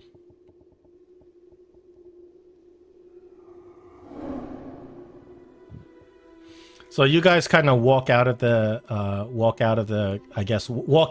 out of earshot. Yeah. So you can talk without anybody hearing you. So they're saying there's a druid woman out there that's the alpha female of the werewolves, and they're trying to find her, and they offered us a place to stay this evening so that we can join up with them and try to find these werewolves. What's your guys' take on this?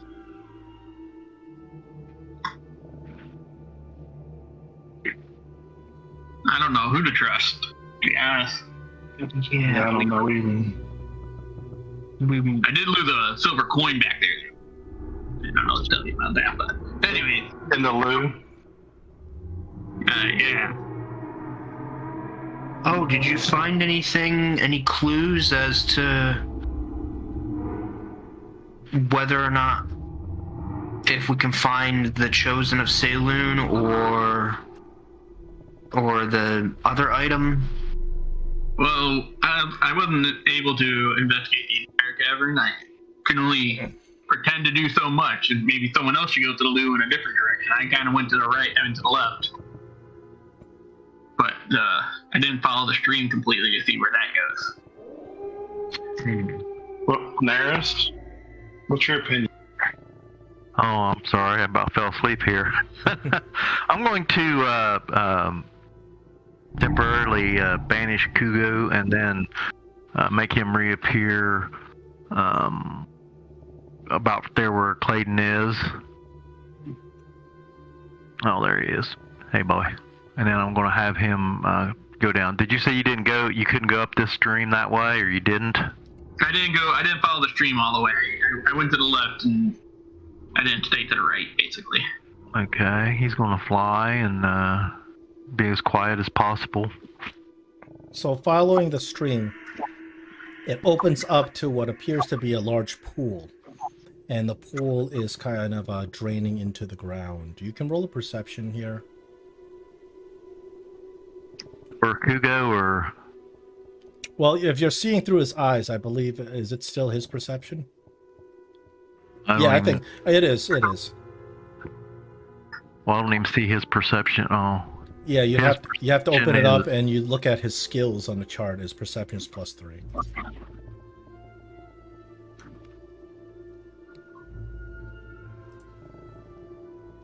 Oh, there it is. Okay, I couldn't see it. I was looking at the wrong one. Google scans the area. These pools are like steeped pools, and it looks like the water that drains the pools drains into like an underground stream. They're moving quite rapidly, and there's a lot of foam kind of being dispersed out. There's also a really awful smell in this area, but you don't know where the source of this smell is. It's kind of lingering, like at a low level. There's one guard that just kind of he has a painted red left leg, and he's kind of walking back and forth in this area. Across the pool. Yeah, he's actually looking at the pool. It looks like he's trying to make sure nothing comes out of the pool. Okay. If I go down this way a little ways.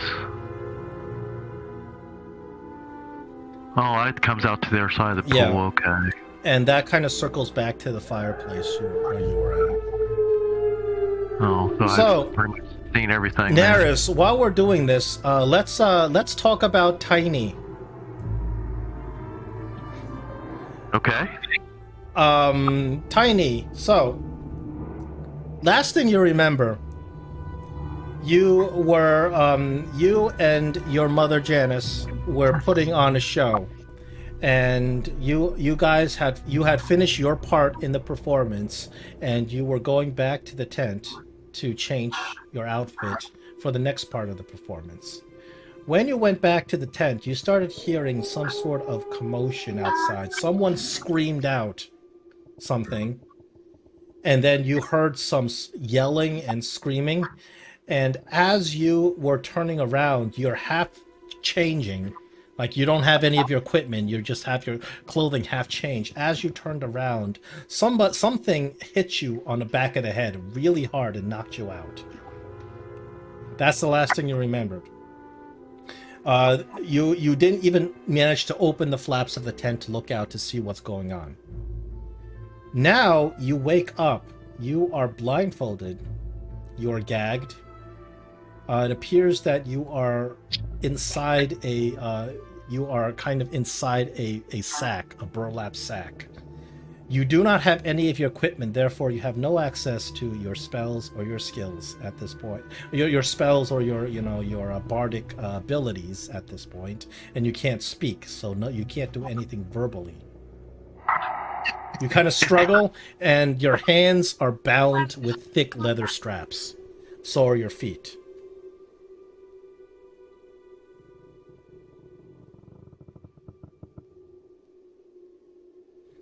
Tiny, would you like to do anything?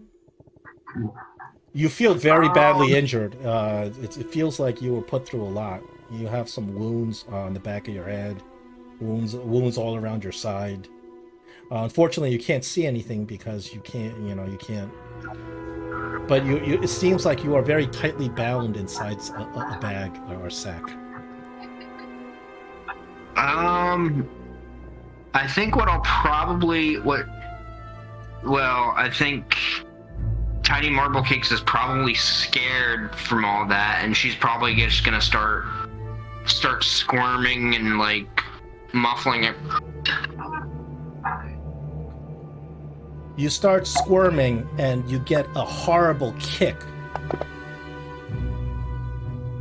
to your side, and a nasty, mean voice. A kick does 2 points of bludgeoning damage. A nasty, mean voice says, "Hey, sit still."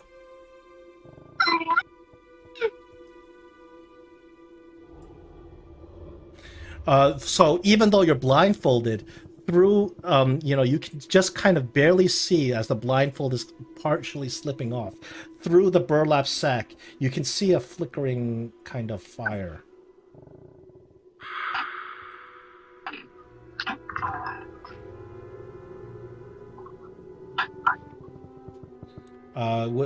Anything you'd like to do?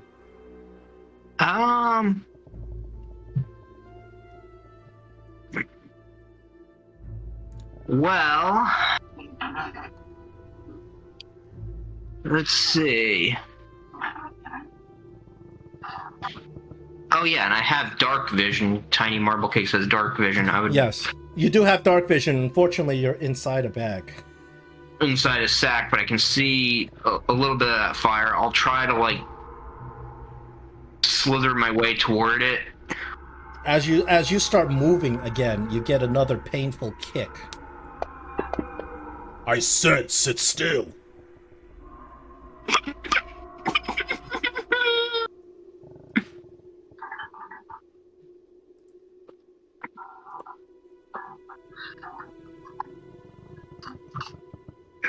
Is she? Can't she speak? No, she's gagged. She's gagged. Okay, that's what I didn't. I wasn't for sure if you said that.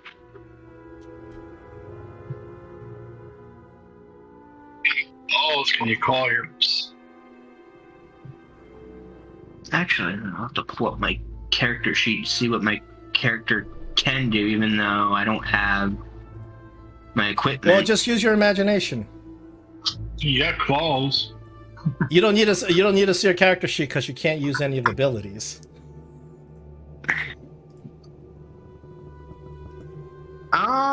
But when you start squirming, some nasty voice just brutally just kicks you right in your stomach.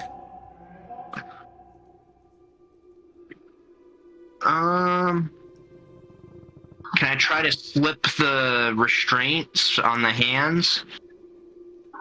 Yes, you can. What you want to try to do is, hold on a second. Do you have your character sheet open? Yeah, I was just about to try to open it. If it'll let me open it. There you go. Okay, that would be a sleight of hand, obviously. All right. Let's see. Sleight of hand. Ooh. Let's see. Sleight of hand. Well, I got a lot of... Okay, I got...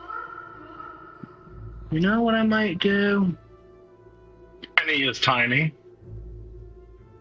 I am going are to... Are you trying to transfer your inspiration from Typhia? No. I'm not. And I already used Typhia's inspiration earlier, so I'm not that kind of cheater. No. Actually, I don't cheat. That's just no. I'm not. No, but I think I'll burn one of my inspirations to give myself advantage on the sleight of hand. Well, that's what I was saying. Are you transferring your inspiration from Typhia? I'll use one of the inspirations that you. Oh, that's right. She gets one. She gets it just starting off. Okay. So you gave me 3 inspirations for going crazy with this character. I don't have any inspiration yet. Yes. Go ahead. Go ahead. Unless there's something bardic that she can get because of that. You can't use your bardic skills because you have to speak. You do manage to slip off your wrist restraints.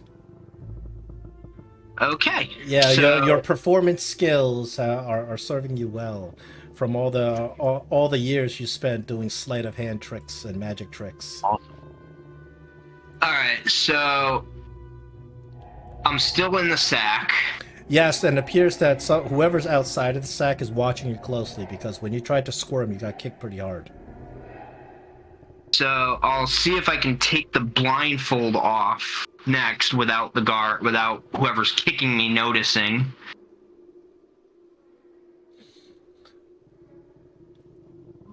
Is that something that I can just do, or while I'm still in the sack, or do I got to roll another sleight of hand? Well, you don't have to roll anything. You try to slip your hand over, and the minute you do so, you hear that guy say, "Hey, what are you doing in there? What are you pulling in there?" And you can see that you're moving up your hand, and something's changing with the sack. So somebody's watching you very closely. So you're kind of stuck for the time being. Yeah, I stopped moving once the guy yells at me. I don't know if he notices that I slipped my restraint from outside the sack. Apparently he didn't, or else he probably would have done something about it. So are any of us hearing any of this shouting at the bag? No, you guys aren't hearing anything. So we're back to the party. You don't know any of this. This is specifically for Yeah, I know, but I'm saying if it was going on in the caves, we might be able to hear it. No, there's nothing going on in the caves. Okay. So you got back to you guys. So you guys are still kind of discussing what you should do. Typhia will mention to the rest of the party that she noticed Vardra fidgeting with something in her pocket as her and Dolrak were talking to her.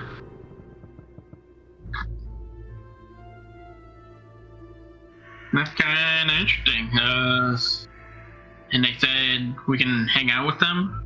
I mean, do we try to figure out what that is? Spend the night and try to sneak in and get this thing or whatever? Perhaps. That is a possible strategy, yes. What is her? Well, silence. You have to remember, if you cast silence, in order to cast it in itself, you might be noticed that you're casting it. Oh, does that? I'm gonna say, is it similar to the knock spell where? Yeah, once you cast it, there is complete silence in the area that you cast it, but the act of casting it might draw some attention. I was gonna say, does it have? Let me check it out. I'm looking at 2 character sheets. This is exciting. I'm controlling 2 characters. Makes me feel special.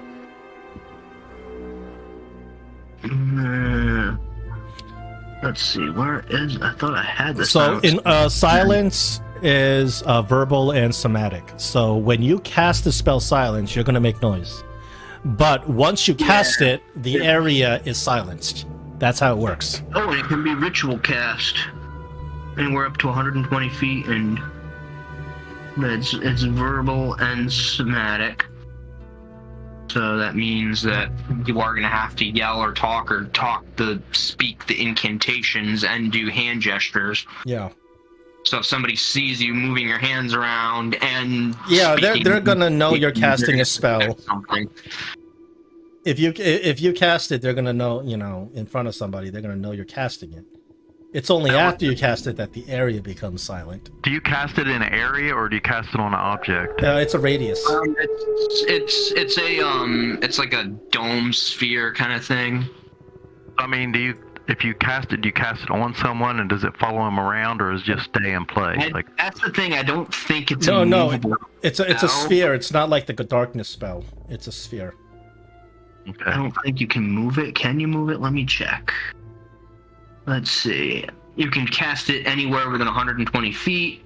The duration, no sound can be created within or pass through a 20-foot radius sphere centered on a point you choose within range. Any creature or object entirely inside the sphere is immune to thunder damage. Yeah. And it would be a little bit too powerful if you can have it follow somebody, because you can disable a mage that way. Casting a spell that includes a verbal component is impossible when you're in the sphere. Yeah, that's why it's a location and not an object, because it would be way too possible to be able to. It'd be a little bit too powerful to be able to cast it on any mage and just disable that mage. Well, guys, I think we try to quote unquote stay the night, and maybe opportunities will arise that will allow us to check out this thing that you think you was fiddling with. Maybe in the night we try to cast silence to keep it quiet, but I think right now we don't really have anything to go on, so we gotta wait for other opportunities. That's my thought.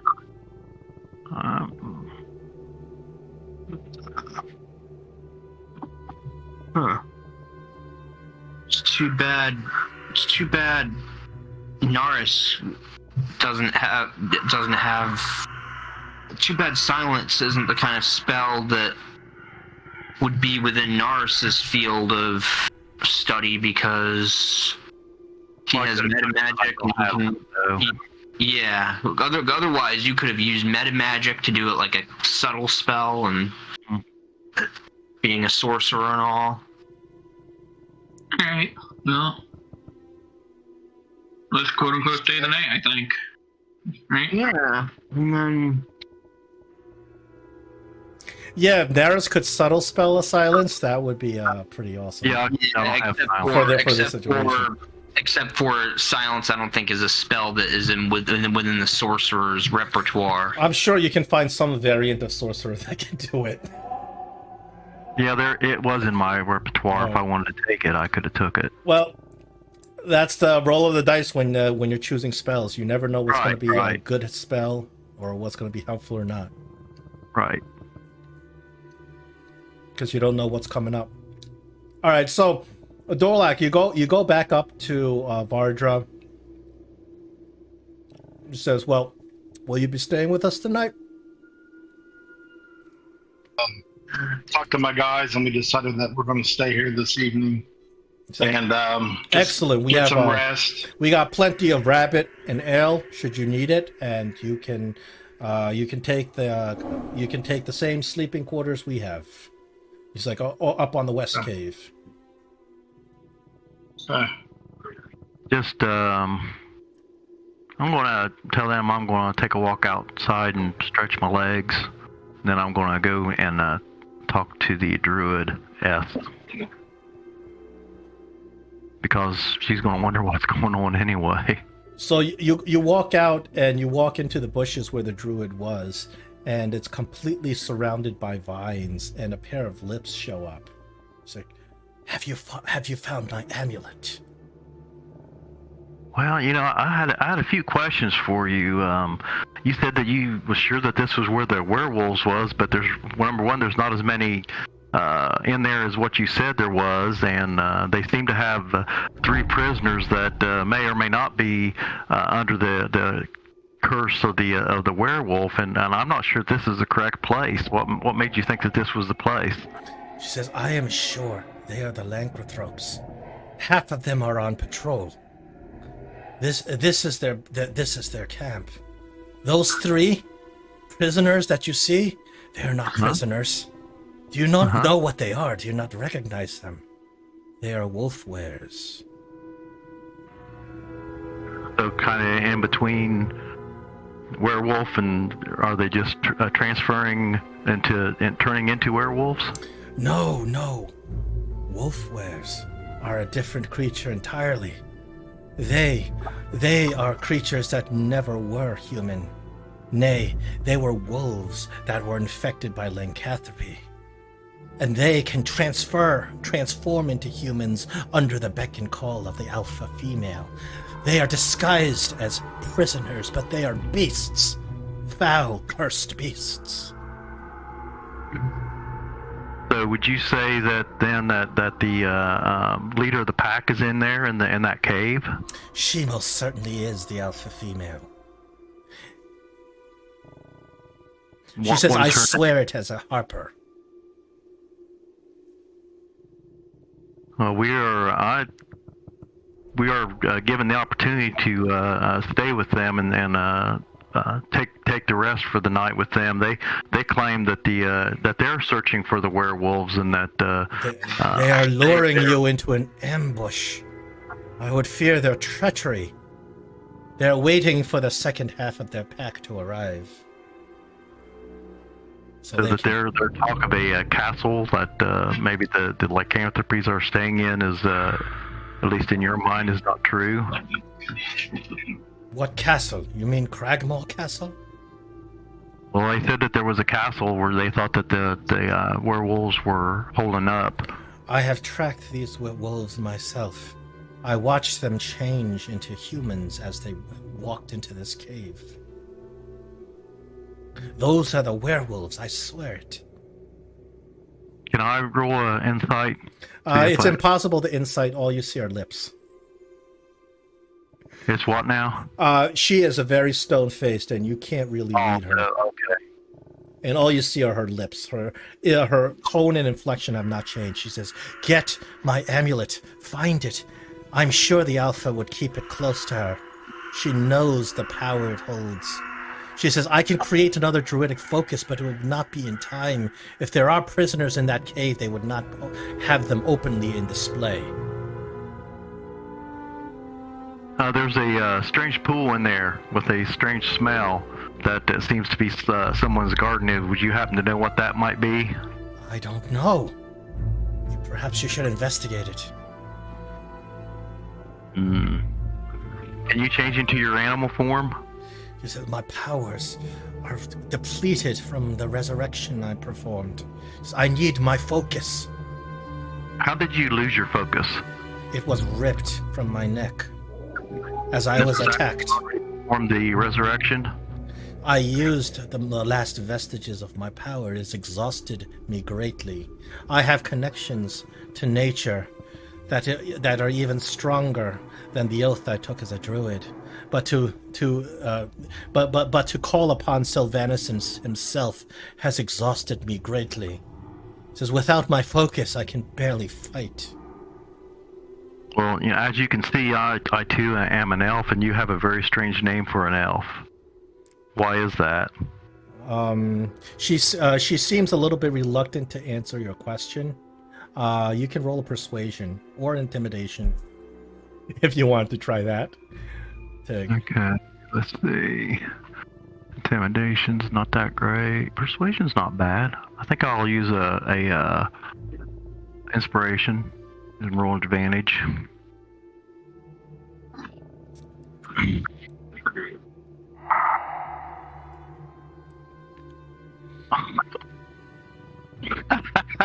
That was funny. I dropped it right on the tower, but it didn't go in. It just looked funny. Sorry.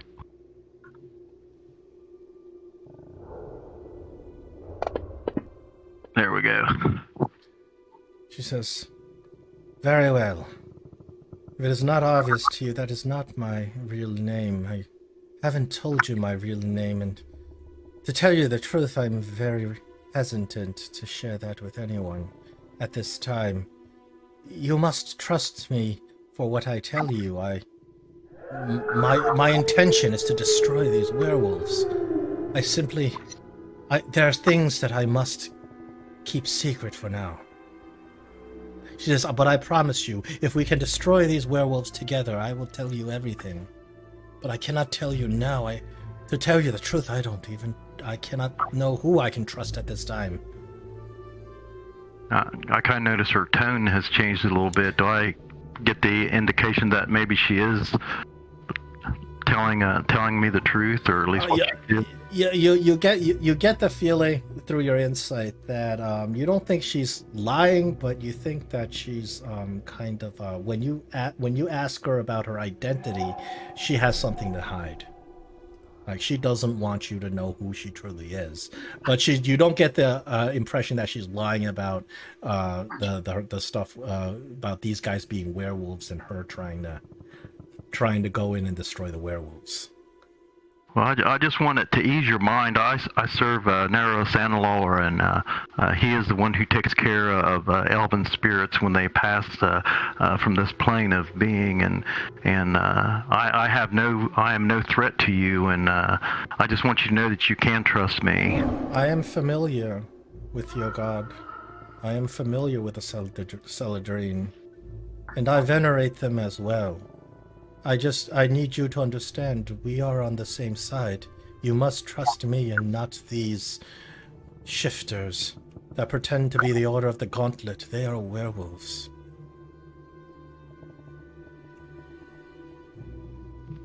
Are you still there, John? Yes. Oh, okay. You just kind of cut off real quick. Oh, I did cut off? Well, I mean, just right at the end of that you did, yes. But... She says, okay. I know it must be unsatisfying for you to not know who I truly am, but I cannot tell you. Not here, not now.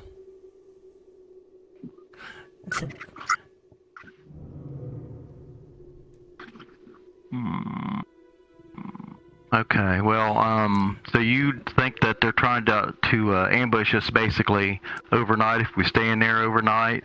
Once the second half of their pack arrives and they have the numbers, they will overrun you. So, I'm going to tell you this and hope to gain a little bit more of your trust, but one of the members of our party saw the leader in there fiddling around with something in her pocket. We was kind of thinking that may be your focus. Yes, that must be it. You must find a way to get it to me. With my focus, I have the power. I have the power to fight them, and together we can destroy them.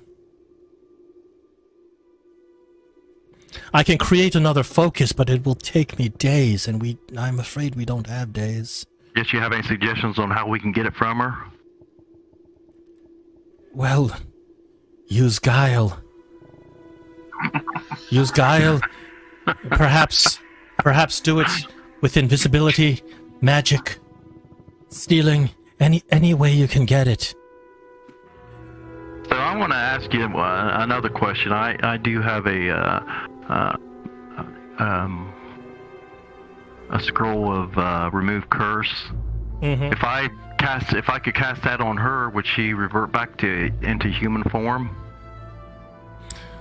Says, perhaps, listen, to revert who to human form? The leader in there in the cave. Says, remove curse does suppress lycanthropy, but it will do nothing to an alpha female whose very essence is that of the shifter. Those who have become werewolves already, it will not destroy their curse, only killing the alpha female. So it wouldn't do anything to the wolf wares either, would it? Well, I believe it will change them back to their original forms. She says, but I would be careful. If you cast a spell in there and they see you do it, they will pounce on you immediately. Mm-hmm. Well, I will go in and discuss and tell my party some of the things that I've learned here, and hopefully we can come to a decision, a good decision on what to do. So, hope to see you in a little bit. Toodles. So I run back to my buds. See, girl. Where are my buds? They're at the fireplace. Oh. The buds are at the fireplace. Okay, so I come here in the corner and I kind of whisper, tell Dorlock, since he's the leader, what I've learned outside, and that I have a tendency to maybe kind of believe that she is hiding some things, but I do think that she wants to get rid of this band of lycanthropes, and what she said made sense. That perhaps they might be trying to ambush us and waiting for the rest of their party to come in from patrol, so they'll have overwhelming odds against us. I think we need to figure out a way to try to get that the amulet from the leader. What I say to you is, what's that? The druid's name? Kyle. Tael, when she was resurrecting the baby, the infant, the child, that happened right as soon as we got there, and she was in the midst of doing all that. Yep. She have time to track the pack to the cave if she was there the whole time. She said she'd been tracking the pack for a while. That her and her Harper friends that have been tracking the that pack of lycanthropes for a while, so she kind of already knew where they were at. And then these Order of the Gauntlet also claim that they've been tracking the pack, and she's the leader of the pack, and they've been tracking her for a while. Well, I don't like the situation either way, guys, but I am more likely to believe the druid because we've seen her druid-like things. I don't know. To be honest, I know she's all druidy and stuff. we've seen her in the vision, but that doesn't mean that The vision. She was good. The intention of the vision is to show you the chosen of Selune, which was that cat, that little cat. Her being there, it could be either or. It could be a good thing or a bad thing. And so the cat's in Neverwinter now with that guy that was running down the road. He was in his bag. Wouldn't that be something? So I believe that's where the cat's at. we don't know that yet. No, that would be. I believe it. That would be the best case scenario, but we also have to figure out. We would have to prepare for the worst case scenario and the most likely case scenario. Well, if only half the pack is here, then if maybe that man that we ran into might have the chosen of Selune with him in a bag or something. But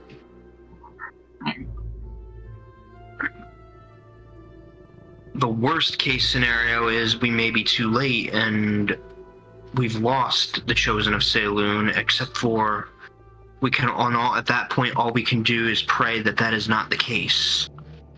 Do we have a pickpocket? And if it's a fail, we just fight? That's always an option. The best sleight of hand I have is +3. I don't know who Unfortunately, has the sleight of hand. the character with rogue-like abilities that's in your party is yet to join your party. She's the one you're after right now. So you're gonna have to figure out how to do this. Possibly without well, I mean, I'm not saying you can't try to pickpocket, but it's a pretty tough pickpocket because this character is just kind of like obsessively just fiddling with it.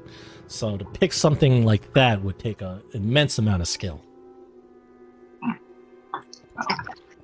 So we have 1, 2, 3,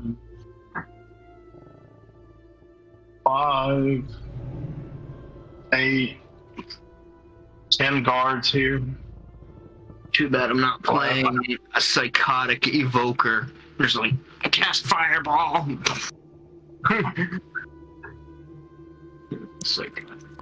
Dorlac, you feel that if all the guards were werewolves, it would be a tough fight for you. Yeah. Yeah, that's what I'm thinking. Werewolves are pretty tough enemies. It's not a suicide battle, but it would be a tough fight. Without the help of that druid, and you don't know what she can do, but she says she's a level 20 druid.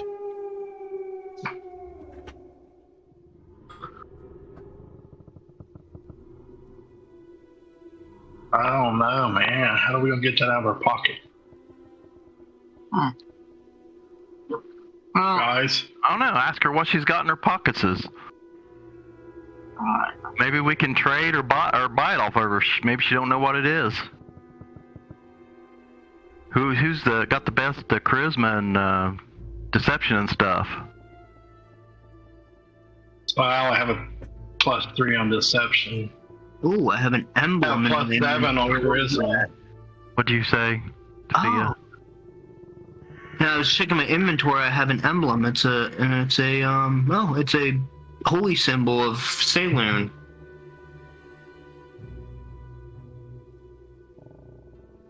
So I have a +7 charisma. But I am a dwarf. A very charismatic dwarf. Well, your charisma's +3, but your persuasion's probably +7. And the one who has the high charisma Maybe that's what it in was. the party yet. No, that's what you're supposed to have as a paladin. You want a high charisma.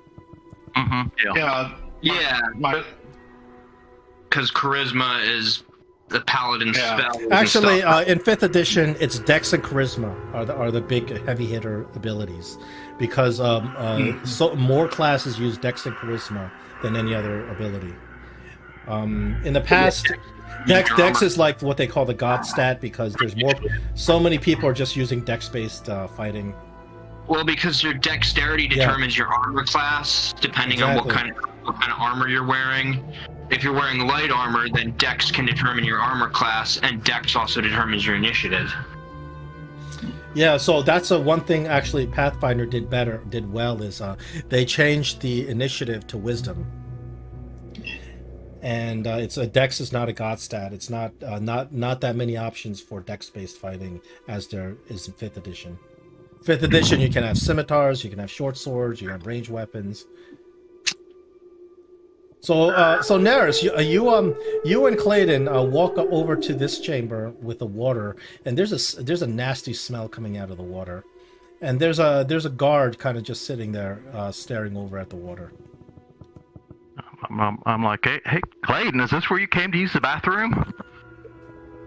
I was looking around for it, but not quite. But it is interesting that it smells over here. Let's talk to this guy about it. Yeah. Hey, sir, that's an interesting red leg there you have there. What's up with that?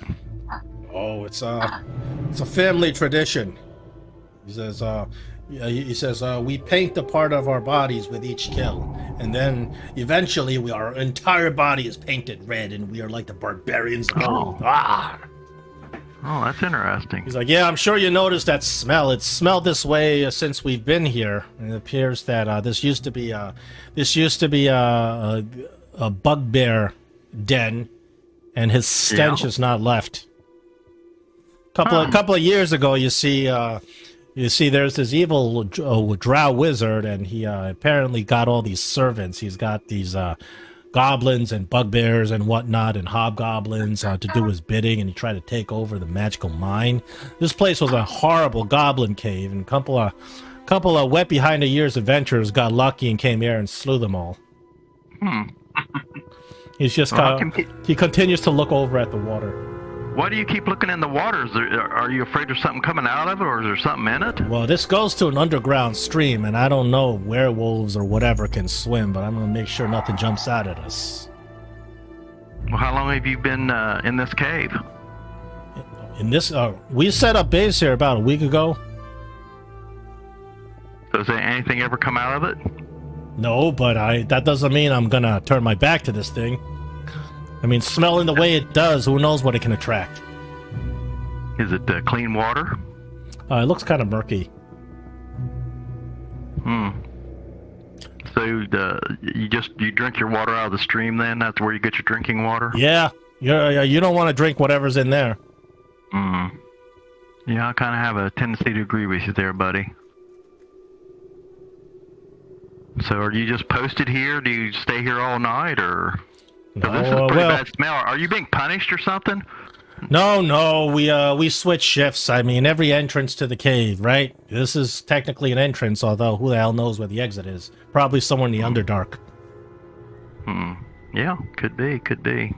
How many of you guys are there, by the way? Haven't really looked around too much. Oh, well, you see them all. What was the number? Yes, the 10 of us in this cave, that's it.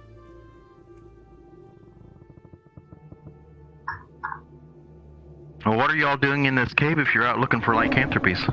Well, we gotta have a base of operations. Tomorrow we're gonna go check out that the ruins of Cragmaw Castle. Oh.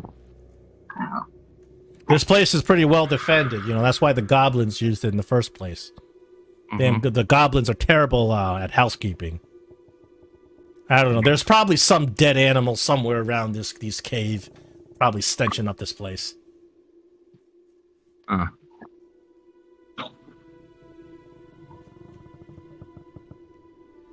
there seem to be a current in there?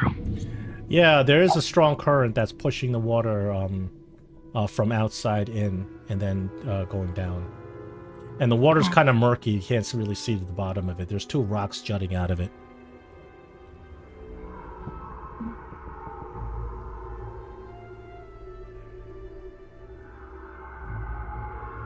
Out of curiosity, Clayton kind of just reaches down and touches the water, see if it feels any different or weird.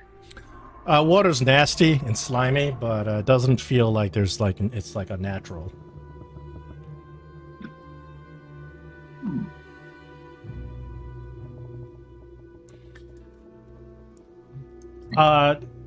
Typhia, you're standing over here, and behind you in the other room, you overhear the guards kind of talking to each other. They're whispering.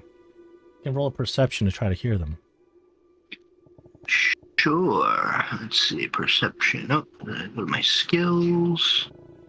And now I'll probably just drag it to the tower rather than try to do the speed thing.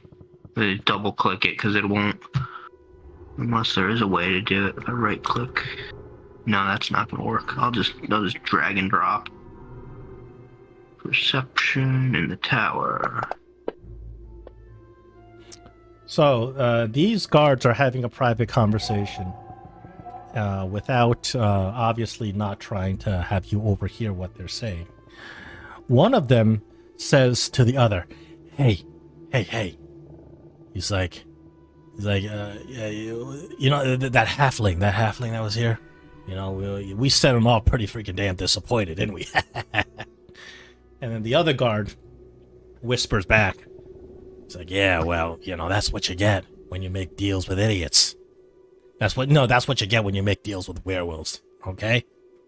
He's like that poor halfling was bit off way more than he can chew making a deal with the werewolves. He's like he thought he was gonna get the package. He's not getting anything. He's like, yeah, he's probably halfway back to Waterdeep by now.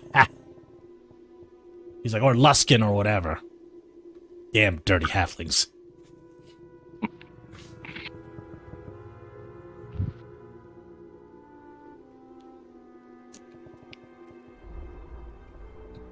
So you overhear that, Typhia. And something really kind of strange conversation they're talking about.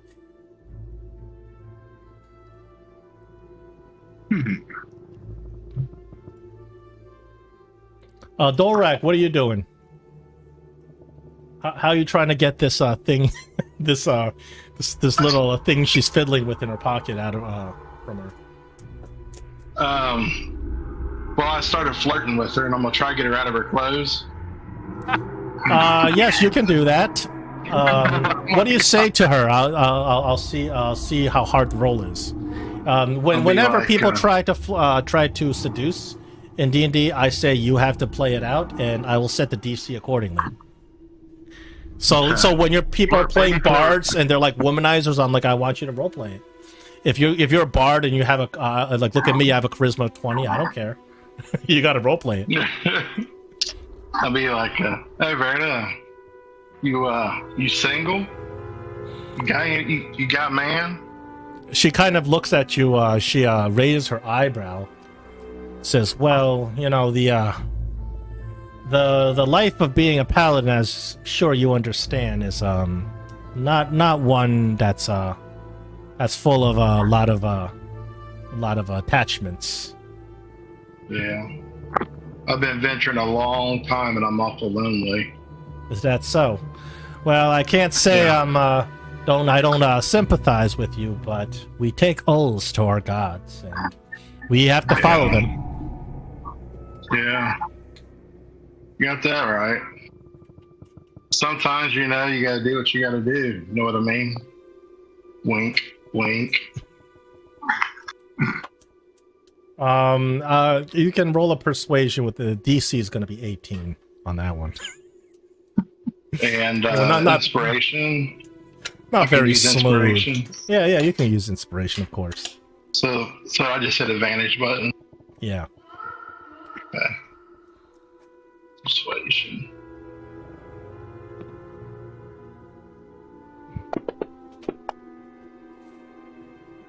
Okay. She turns around. She's like, Dorlock, I do know what you mean. She's like, but unfortunately, sometimes we gotta set example for our men, and we can't always just do whatever we feel like doing. She kind of licks her lips a little bit. Well, looking at your glorious woman. beard. So I start stroking my beard with my hand, look at her, and I wink at her. I said, well, if we're sleeping here tonight and the men are asleep, maybe you could just sneak on over to my bunk. She says, oh, you blasphemer. And she says it jokingly, flirtatiously. Looks like you got her interested.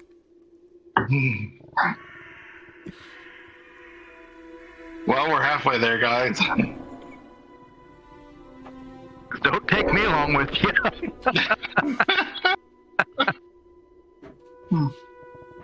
She's like, I've always admired a man with a beard, and I've always been curious about dwarves. Do you really have the constitution that you guys say you have? Yeah. The dwarven endurance I've heard about? Yeah. They call me Dolrak the War Axe for nothing. Looks like you got her interested. So, I'm gonna head off to the bunkhouse and get some shut-eye, if you know what I mean. And, if I see you, I see you. So you go off to the sleeping quarters. There's two people already there. They don't pay you. They pay you no mind, and you kind of set up your bedroll and everything like that. You wait about half an hour, and Vardra nonchalantly comes over.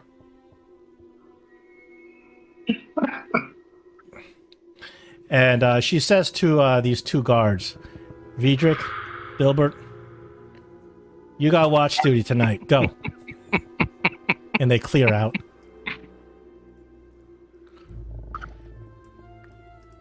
And she kind of comes over to you, and you notice that she's slipping off her armor. She's still not paying. She's still kind of not looking at you directly, but she slips off her armor, and looks like she's sliding into her little bedroll.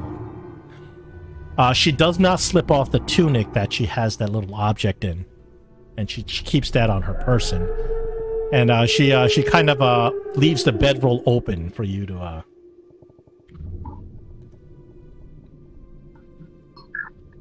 For you to go do whatever you're doing.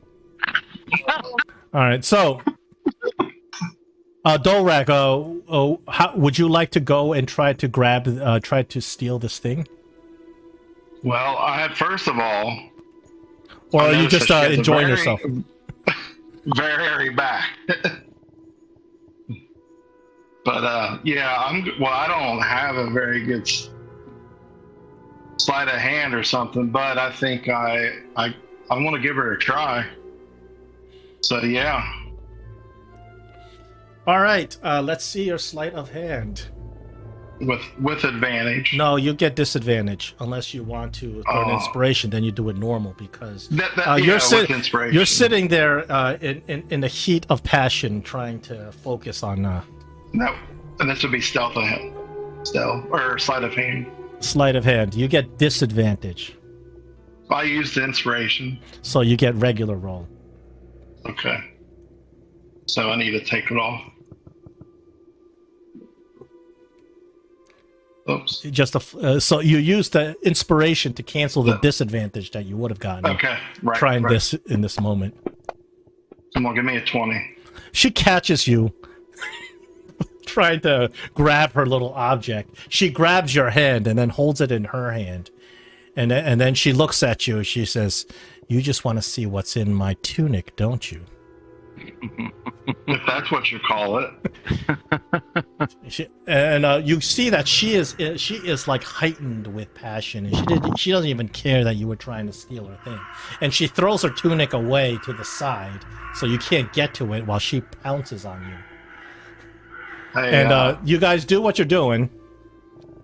I'm hoping Neris knows what's going on and he can send Kugu in to grab the tunic. Neris, you don't know what's going on. You guys are sitting there by the smelly pond. All right. While they're doing that, I'm making my way around after hearing what those other two guards, after hearing their story, overhearing them. And then I go over this way and I discover this area and I see Clayton and Neris. And is there anybody else there with them? The guard. Yeah, the guard. Okay, the guard. Right. He's like, "Where's Dolrak?" What's up, Tika? Here.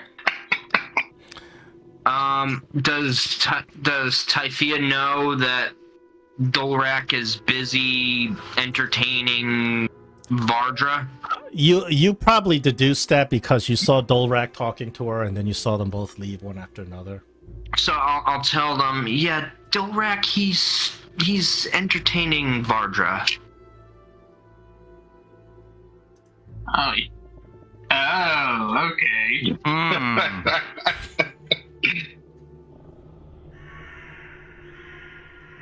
Did you, other than that, any other interesting things happen? Well, Typhia will look around and is like, yeah, can we go talk somewhere? I need to talk to you guys. All three of you roll a perception check individually. Each of you roll one.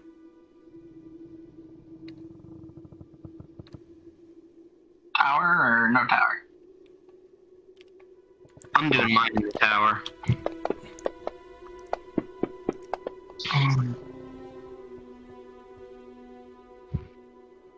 Clayton, you notice that As you guys are walking out of there, you notice that you see these two stones jutting out of the water.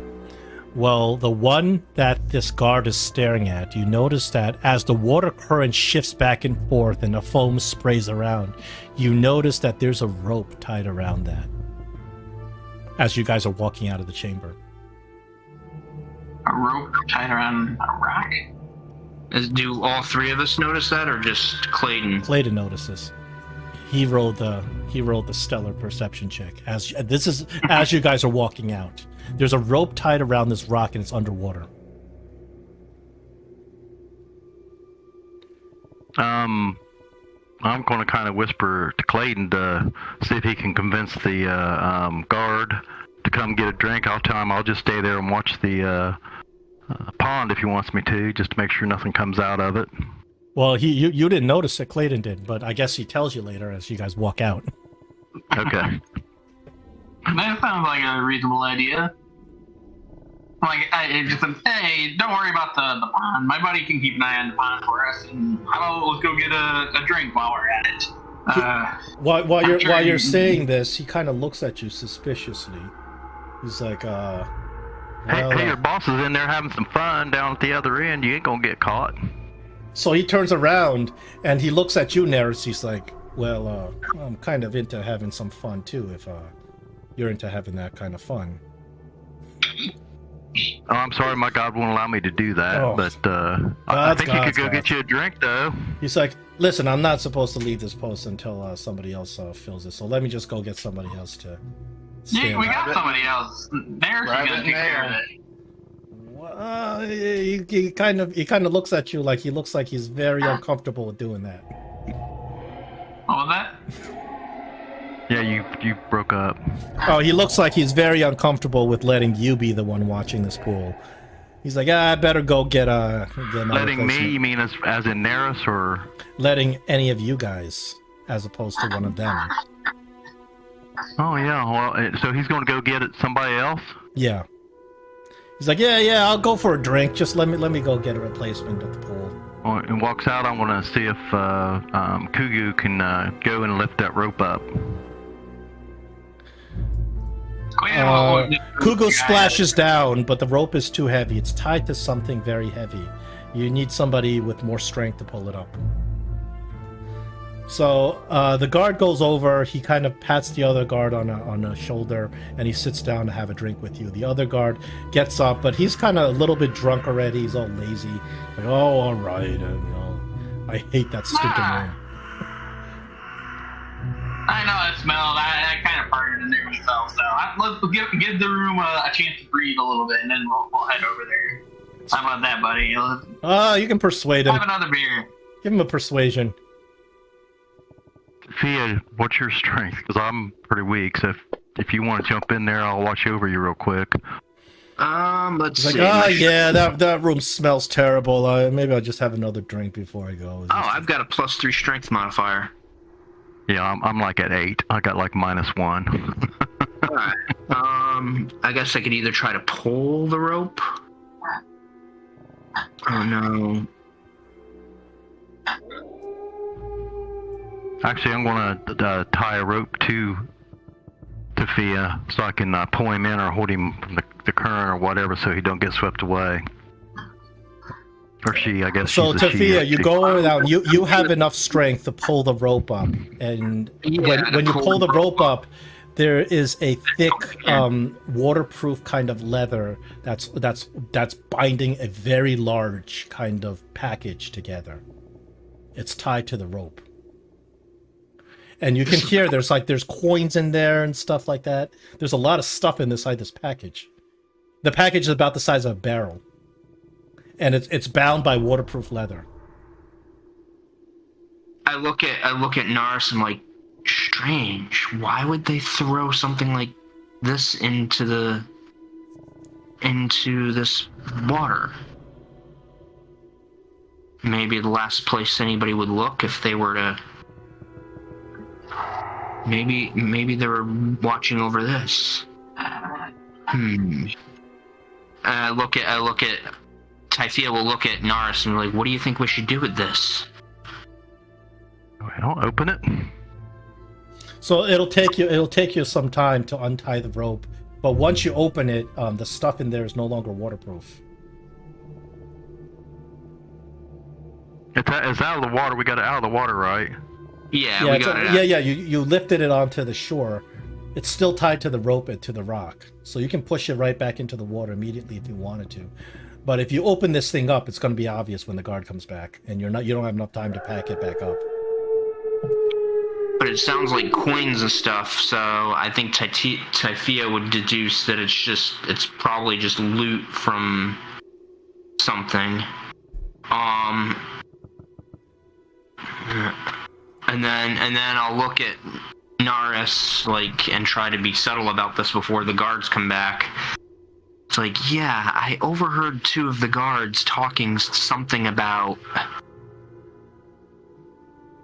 these people may be the werewolves, because I've overheard two of the guards talking about something about a halfling making a deal with them and for some kind of package.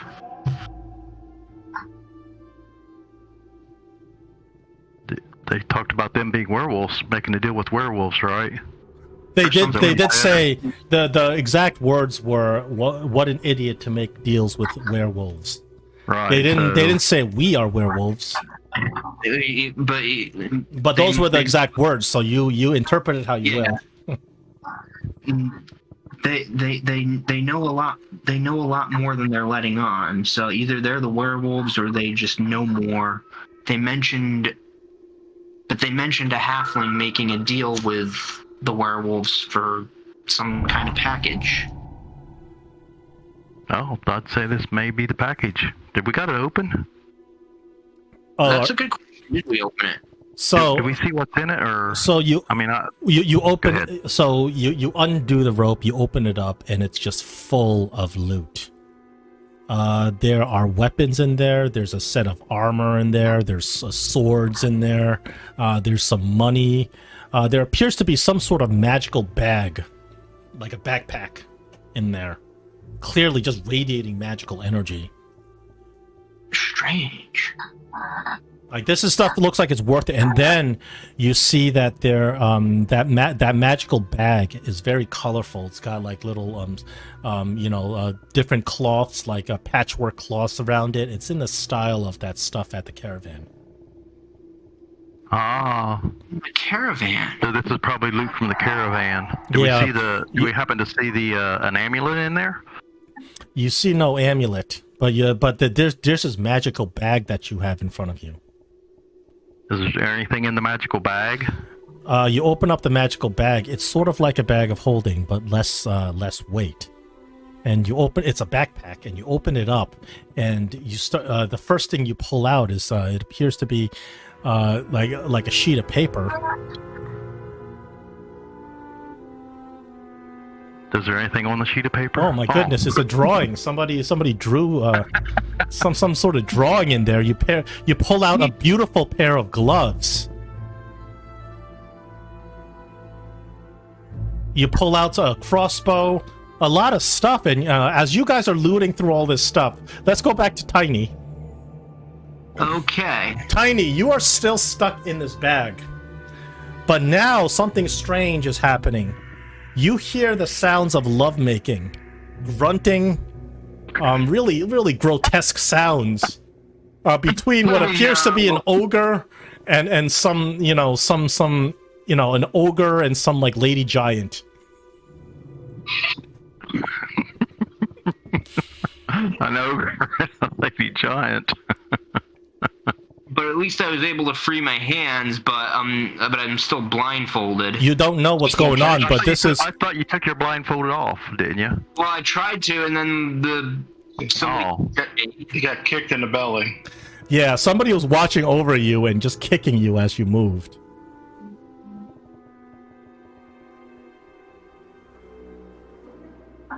What would you like to do, Tiny? Well, it sounds like every time I try to move, I get kicked in the belly, and now I'm hearing horrendous noises. Well, remember, you can see a little bit, he said. Yeah, you see just some flickering lamplight. obviously, from the burlap sack.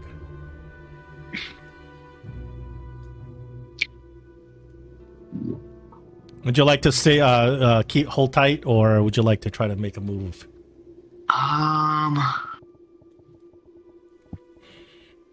That's a good question, because if I could try to escape, but then that would risk getting kicked again.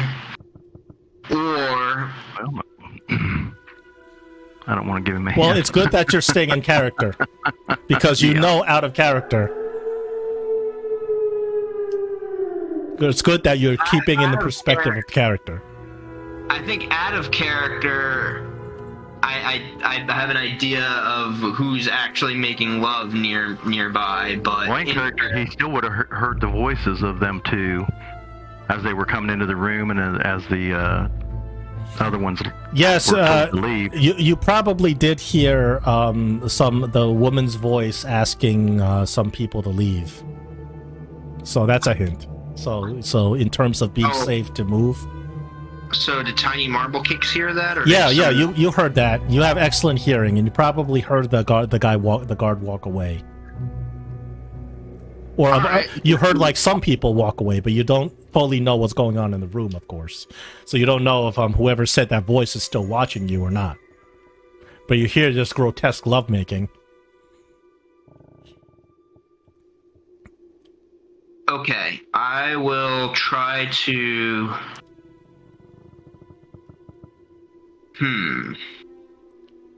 I can either take my blindfold off or try to take the gag off. Are my feet bound? Your feet are bound. Okay. But with your hands free, if you were to go down, you can undo the restraints on your feet. You know what? I will take the blindfold off first. You take off the blindfold and you're in a bag. You can see better. You see that you're in a burlap sack. You can see just beyond the burlap sack, there's a cave wall, there's a torch. You hear from behind you, there's that grunting and moaning. Okay, so... I'll take the gag off if I can. Okay, no problem. You're not noticed this time. And then I know I'm in a bag. Is the bag like tied shut, or is it? It's the bag is over your head and it's tied, but it's a burlap sack. But it's tied shut. Yes, from the outside, obviously. From the outside, so being able to. But I ungagged myself, so. After ungagging yourself, you have access to simple bardic stuff. You have access to like cantrips. You can't cast spells because you need a bardic focus to do so. But you can cast like cantrips. You can cast bardic inspiration and whatnot. Do they like tabaxi have claws? Yes, we do have claws. You do. I was hoping you'd notice. Clear. Let's see. Now, would I notice that my feet are bound? You would know that, yes. Alright, well, I'll try to unbind my feet then. So you wiggle down your hands, and with your hands free, you're able to get your feet loose. Alright, so...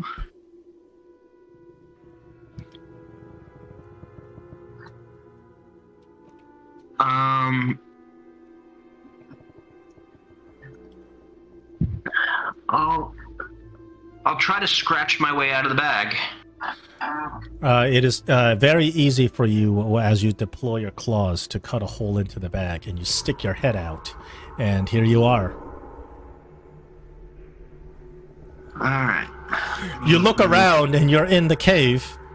You look somewhere above you. This area is elevated, where the two of them are. Somewhere above you, you can see that there's these two figures, going at it, making horrendous sounding love. Alright. I'm gonna close this window. Alright, so, but I don't really see the figures from where I am. It's dark in there, isn't it? The light that is in there is right behind you on the wall. You have night. Does she? Yeah, have but dark you vision? I do have dark vision. you just can't get an angle to see them unless you walked up to them. Let's see.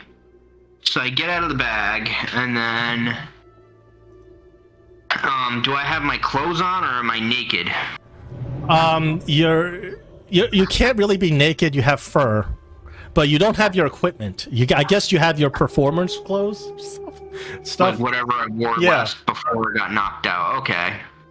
I don't think cats have the same sense of nakedness.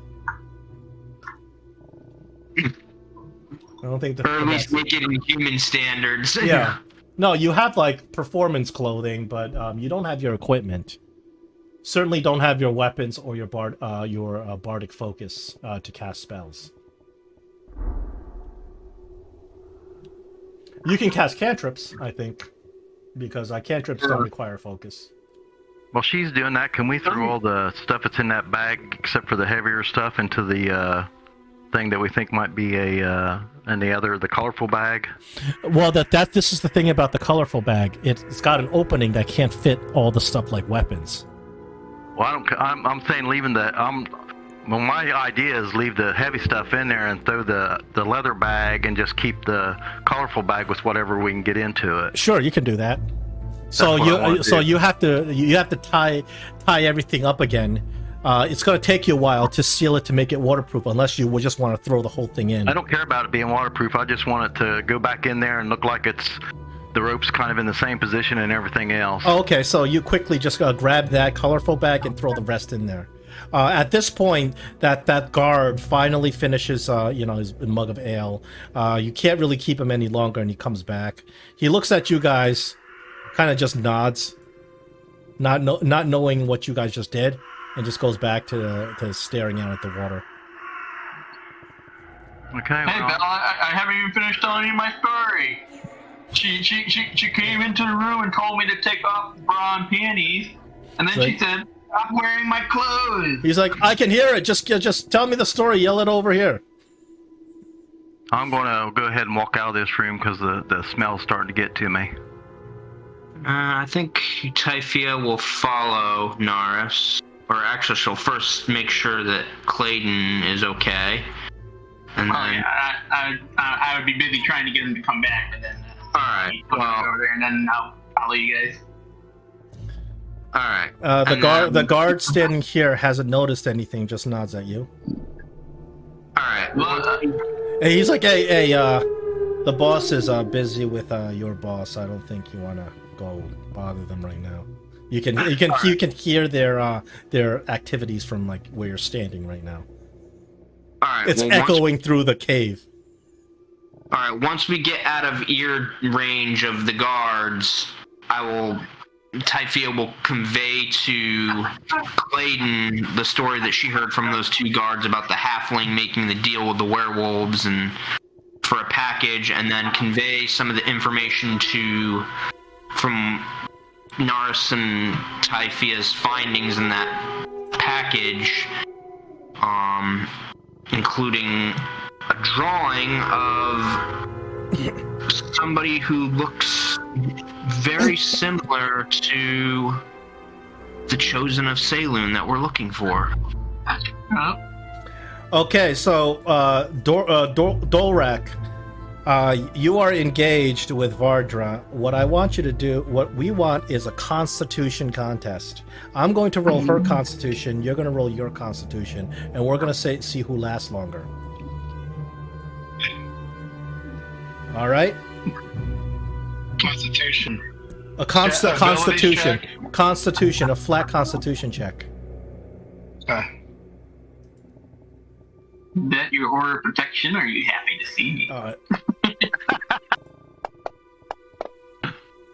Mercy. You roll a nat 1, and she rolls a... Here, that didn't even have to be... Was that even hidden? Yeah, I put it in the tower. It didn't even have to be. Well, I'm not sure what you rolled. Oh yes, you did roll Constitution. Dolrak, she wears you out and you pass out. 3 versus a 4. That was literally you rolled a nat 1, Dolrak, and she rolled a nat 2, and you had the same Constitution bonus. That's funny. So with Dolrak passed out, she's kind of unsatisfied. She kind of puts her clothes back on, and she kind of starts moving out. And Tiny, you see a shadow, a figure, kind of while they finish. A shadow kind of starts moving towards you. All right, I seem a little bit nervous. Like, all right, am I completely out of the bag at this point? You're out of the bag. You can make a dash for it if The you cat's out of the bag. Exactly. That's exactly what I was going to say.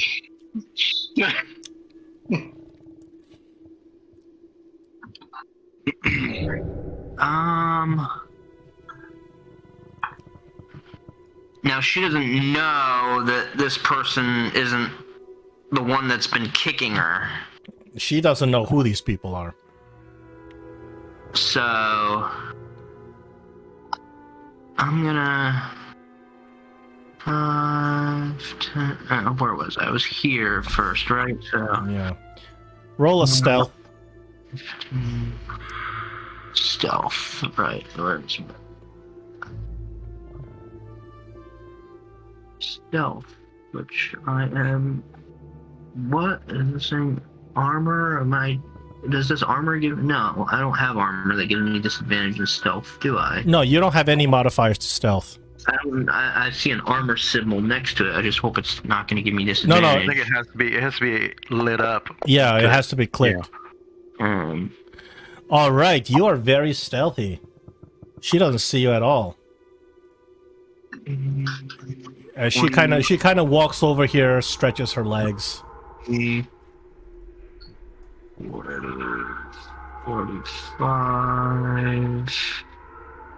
And which way do I want to go? Do I want to go left or right? Which direction's better? Left or right? Does Cuckoo see her? She rolled a 24 on her stealth. I don't think Cuckoo sees her. He can roll a perception.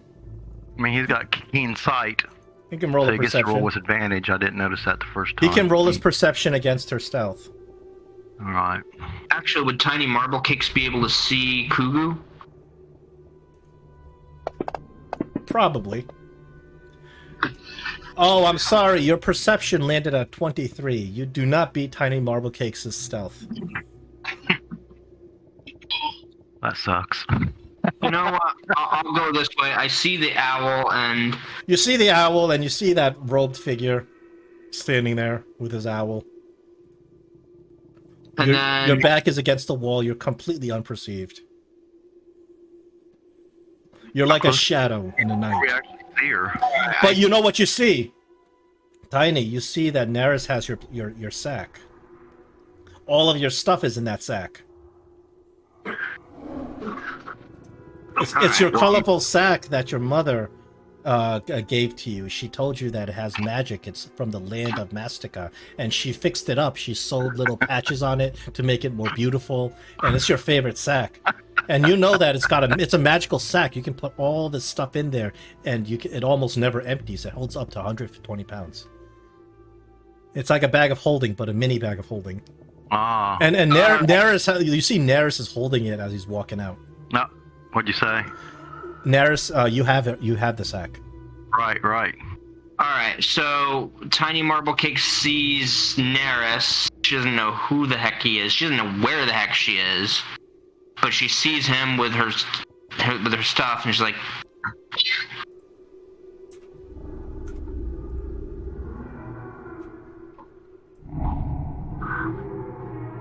She's like, what?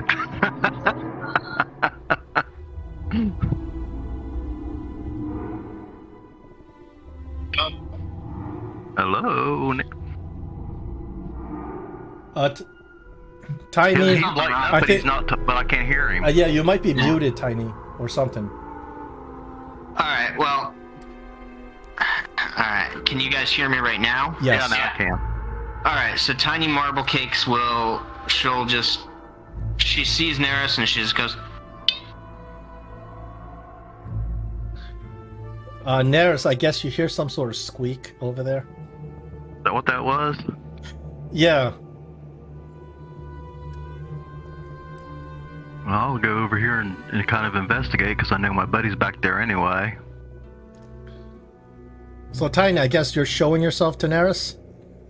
Yes, and Neris, you walk over there and you see this cat-like person. And I recognize it from our vision. Yeah, you know this is the chosen of Selune you're here to find. So I put my finger to my lips and to tell her to try to remain quiet. I'm going to give a mental command to Kugu to kind of just go up into the up here and kind of keep watch. And tell her, say, you may not believe this, but we've been looking for you. We got a vision that you were the one that needed our help and we needed your help. I don't understand, Meow Meow. Where am I, Meow Meow? You've been captured by a group of lycanthropes, probably for no good. We're here with a... did you send a message to a druid? No, that was the little child, wasn't it? We're here with a druid that came to try looking for you as well. And we need to get her amulet, which we think that the leader that was in there in that stack room with our buddy. We need to get that amulet from her, and so that we can try to fight these lycanthropes. Hey, Meow Meow. What? She asks where her mother is. Ooh, that's a tough one. I'm not sure who your mother is, so I can't answer that. Good dodge. We found this. Well, she didn't mention about the bag, but I'll say she asked about the bag, and we'll say we found it here, hidden underwater. We didn't know it belonged to her. So, Neris, you hand the bag back to Tiny, and Tiny, as you take your bag back, you open it up. It's got all of your equipment in it, but your prized possession, your scabbard, is missing.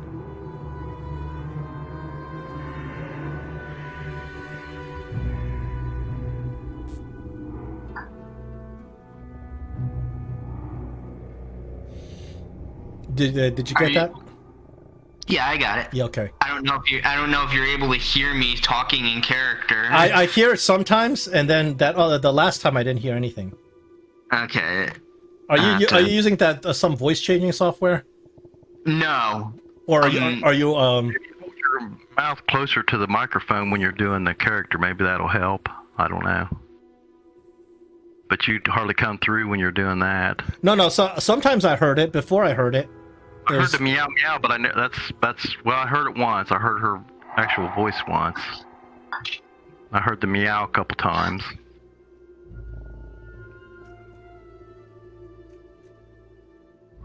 Anyway. Meow Meow scabbard missing, Meow Meow. Well, this was all that was in the bag. We never took anything out of the bag. We added a few extra things into it, but maybe it's back at the caravan.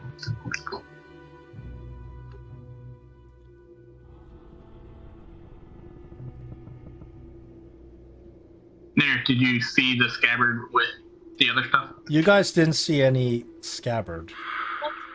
Okay. You saw some weapons, but no scabbard.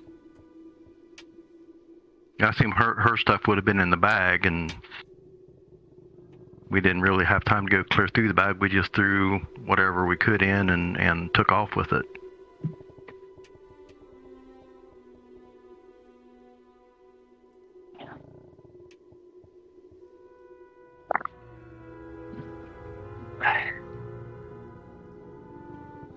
All right, enough time has passed.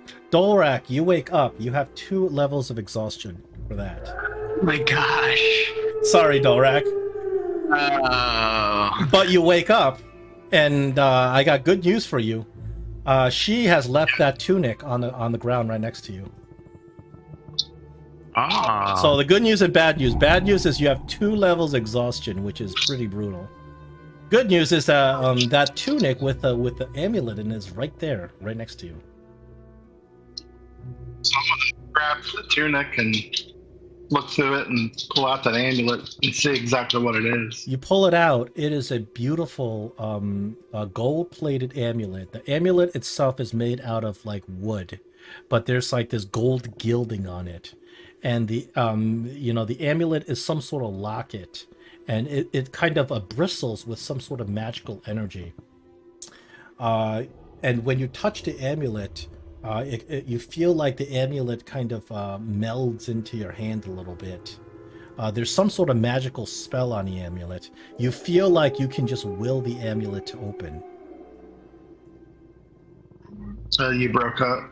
Oh, you feel like the amulet is something, it holds something inside of it, and you can will it to open if you want it to. There's some sort of magical spell that when you touch it, it just attunes to your energy. Something about you allows you to manipulate the amulet. Well, I'm gonna try to open it up. You don't even have to touch it. The amulet itself magically opens and sheds a light. Inside the amulet, there are 2 tiny portraits done by an expert artisan's hand. On the left side, you see the portrait of a man. Looks like a strong, burly kind of fighter, warrior kind of man. On the right side, you see the picture. It looks exactly like that elf you were kind of, you guys had met on the outside, but a little bit younger. Portrait's a little bit different. These are the portraits. No scar on her face? No scar on her face. Well, when she was younger, she wouldn't have necessarily had the scar, so that don't. Roll me a history, Dolrek.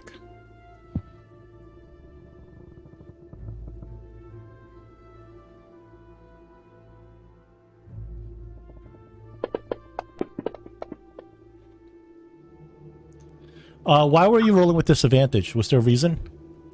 I didn't touch nothing. I just rolled it. Oh, something was... Oh, I'm sorry. You're exhausted. You're too exhausted to recognize Jaheira. Oh, he's got 2 levels of exhaustion, which means he has disadvantage on all That's skill right. checks. And his speed. Dorak, you're just you're still coming out of the throes of ecstasy. You didn't recognize this obviously famous person that's in the portrait. You're like, oh, just got to be that druid lady. Yeah, you do not chick. you don't recognize Jaheira from the portrait. But you have this item you've been looking for now. So I'm gonna place it in my pocket, and I'm gonna nonchalantly make my way out to the other people, my crew. She looks at you while you're walking out. She's like, "I'm not done with you. You better be back here within an hour." And she licks her lips again.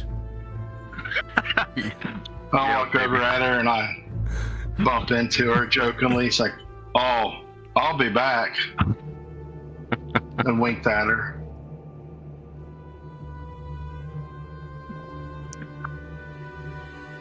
So Dorak, you come to this area while you're walking out. I guess you run into Neris and Tiny. How tiny is Tiny? Is this Tiny? I don't know Tiny's new. We don't know her name. Is this Do they even know? Is this the? Yeah. They don't Is know this anything about you, Tiny.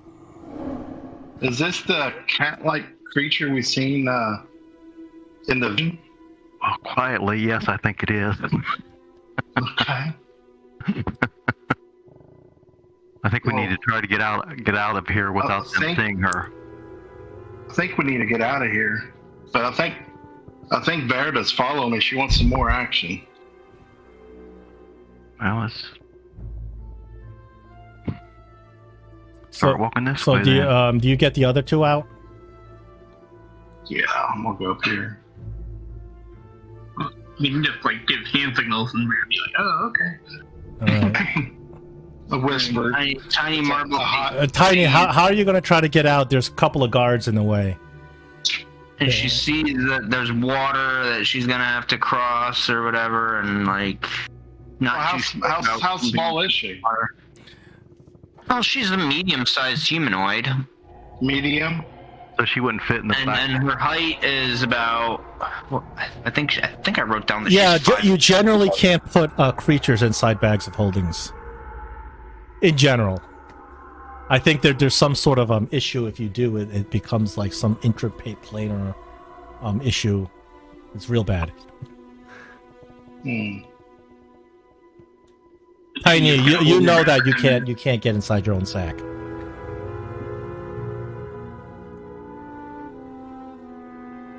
Okay, so you guys gotta get Tiny out of here.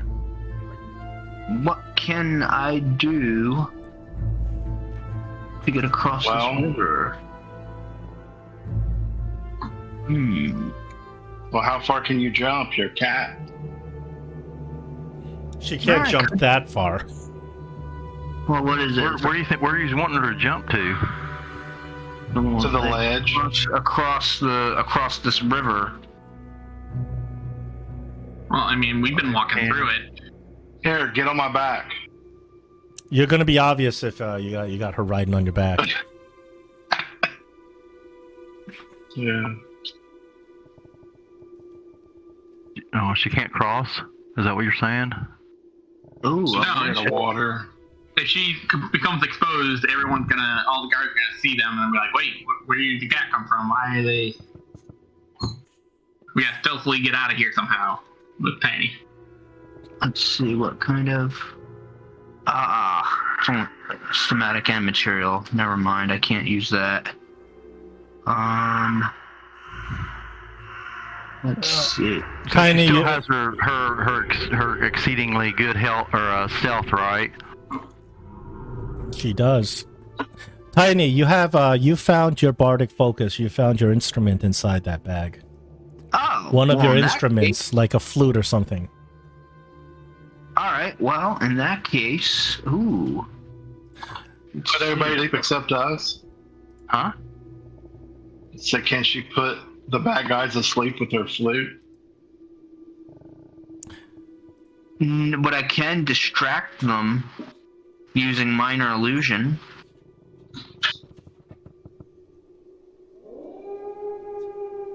I mean, we're heading in that direction. I don't think you want it. Oh, we are going in that direction. We're not going the way that everybody came. Yeah. Well, that is. Why wouldn't we go? This is out. South is out. All right. So,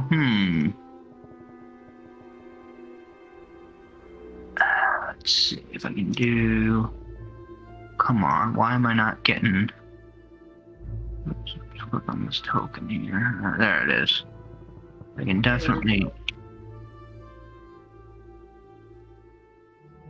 Well,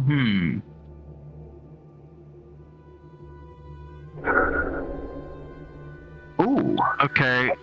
Here's an idea. I have an idea. I'm gonna take. Let's see how far.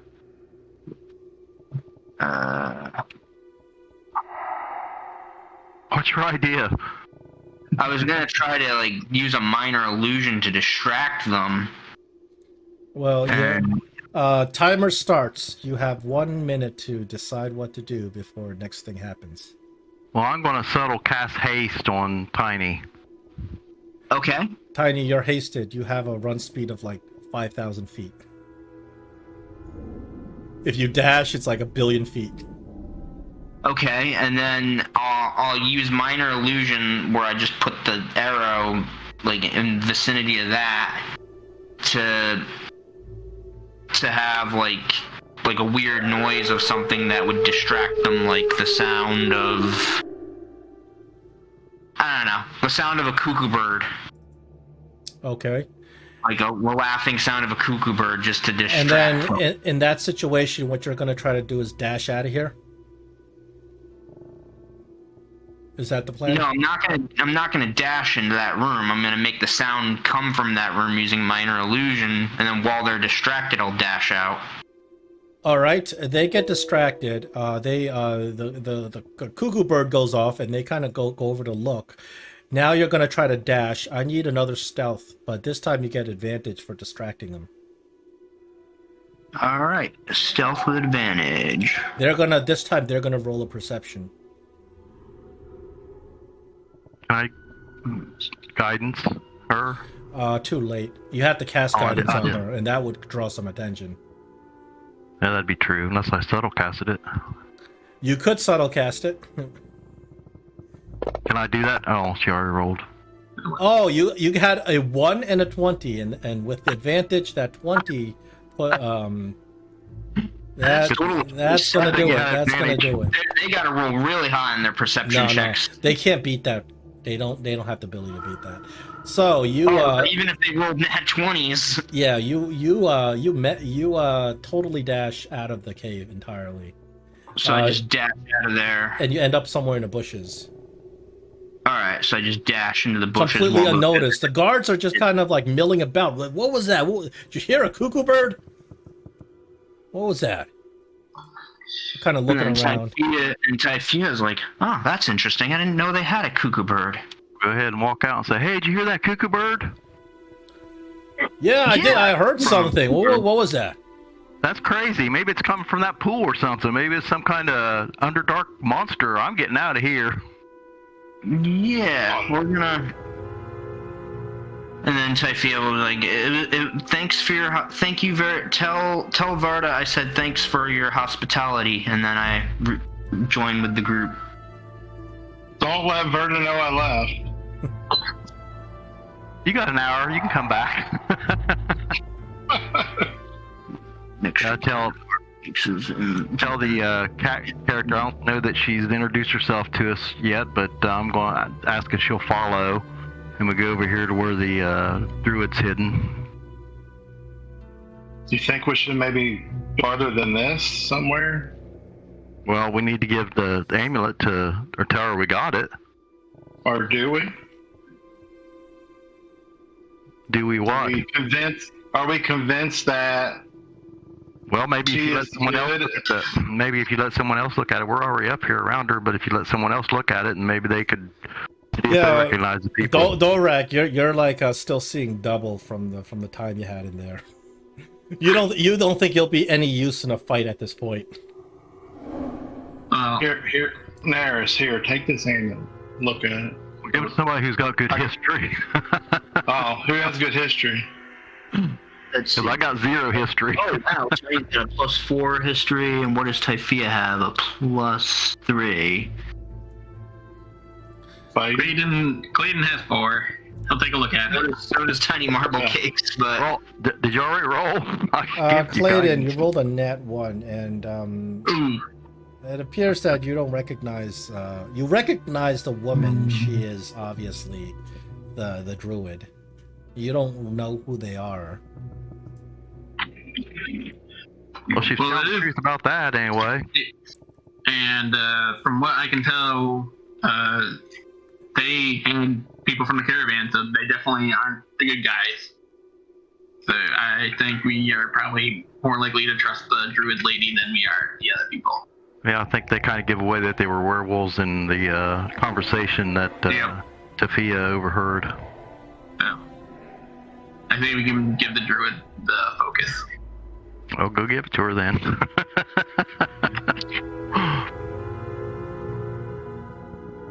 Sure, we do that. So, Dolrak, you go over to where the druid is, and a face comes out of the vines. She says, "You have my amulet, don't you? Please, give it back to me. I need my focus powers." Hey, Clayton, will you hand me that? Oh, sure. Thanks, brother.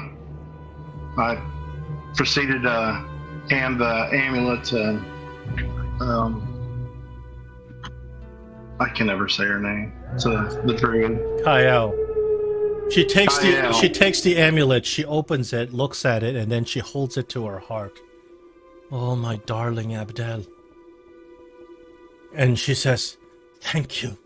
You've made the right choice. Now, when you are ready, nature herself will swallow these evil werewolves. We must destroy them before they can hurt another innocent being. I need an energy drink. Is that a monster? She says, there is no magic that can fix this level of exhaustion without a good night's sleep. But You don't know what I went through to get this amulet. I do have magics that can help strengthen you. When the battle begins, nature herself will be at your heels.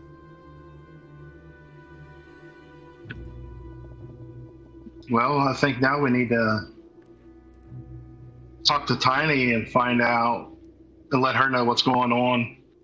Fill her in. That's a good idea. And let her know why we're here for her. Explain to her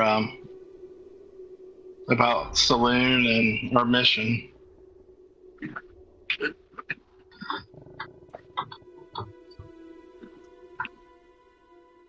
Anybody want to start talking to her, or you want me to? And you're the leader. Okay. See, that's basically. I still don't know your name, so I'm like, hi, I'm Dalrak. I'm with the Moon Maidens of Selune.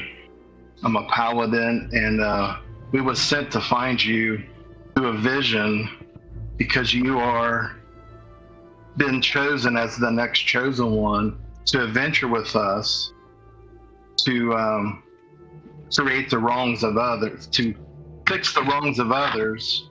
And there's a lot of bad stuff going on, and you've been chosen. If you would like to join us, we really need your help.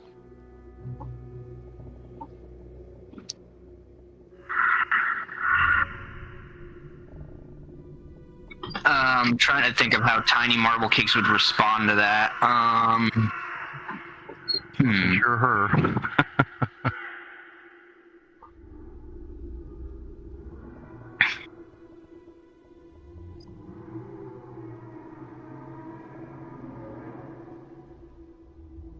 Meow Meow, don't understand, Meow Meow.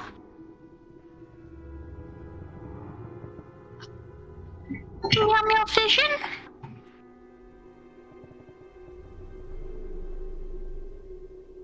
Yes, we had a vision of you as to be our to join our party to help to save the world, and we need your help right now to defeat these lycanthropies.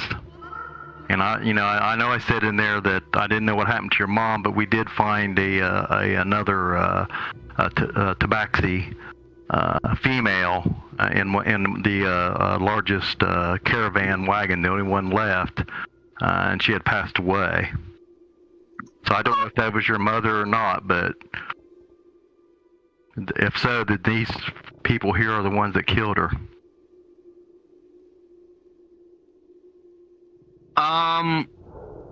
After hearing this, would Tiny Marble Cakes know that description matches her mother? Yeah, I would think so. I just said the tabaxi female in the biggest wagon. Well, there, as far as Tiny knows, you and your mother are the only two tabaxi here.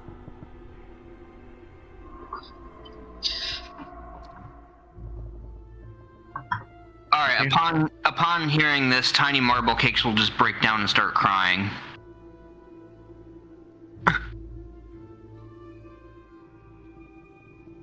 They're there. Kyle comes over to comfort you.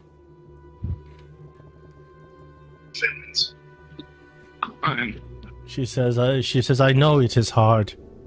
I have lived a long life and I have seen many perish under the forces of evil, but that is why I fight.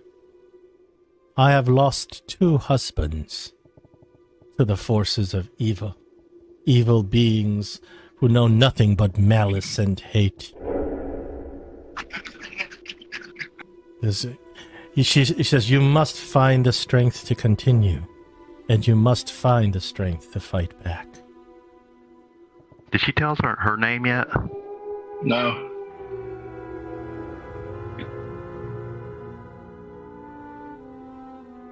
I say, my dear, perhaps your scabbard that you said that you were missing might be back at the caravan, but I don't think we can go back there with this enemy at our backs. And perhaps you could retrieve your scabbard. Meow, Perhaps- meow.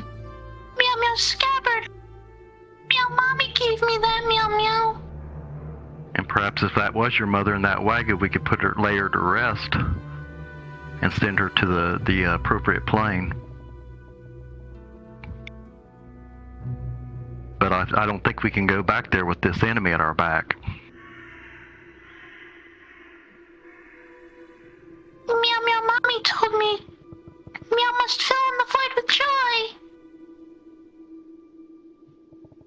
We must what? Fill the void with joy. Oh. Yeah, so what do you want to do?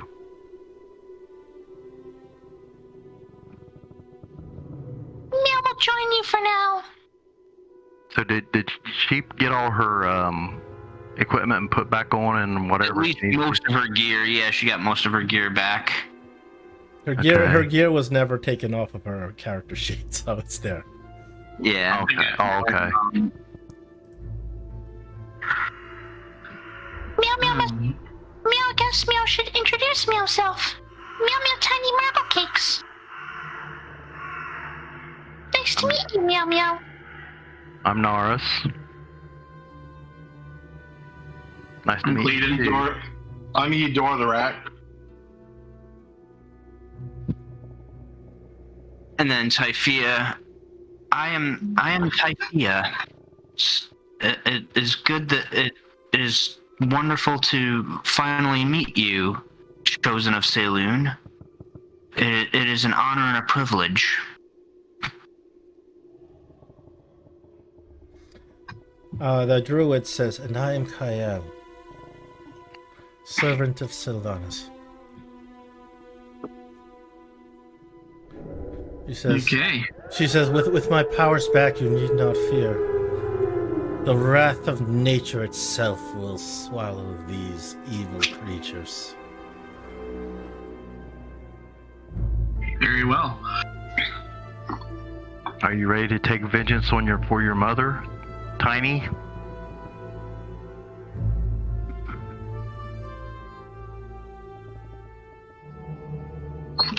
Yes, meow, meow.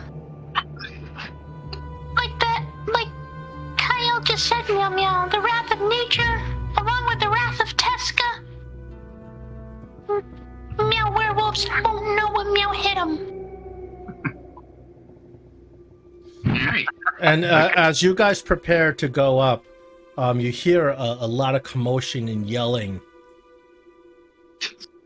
Who let the cat out of the bag?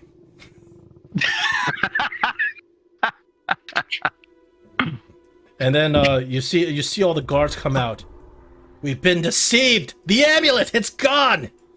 Oh, that witch will be here any second.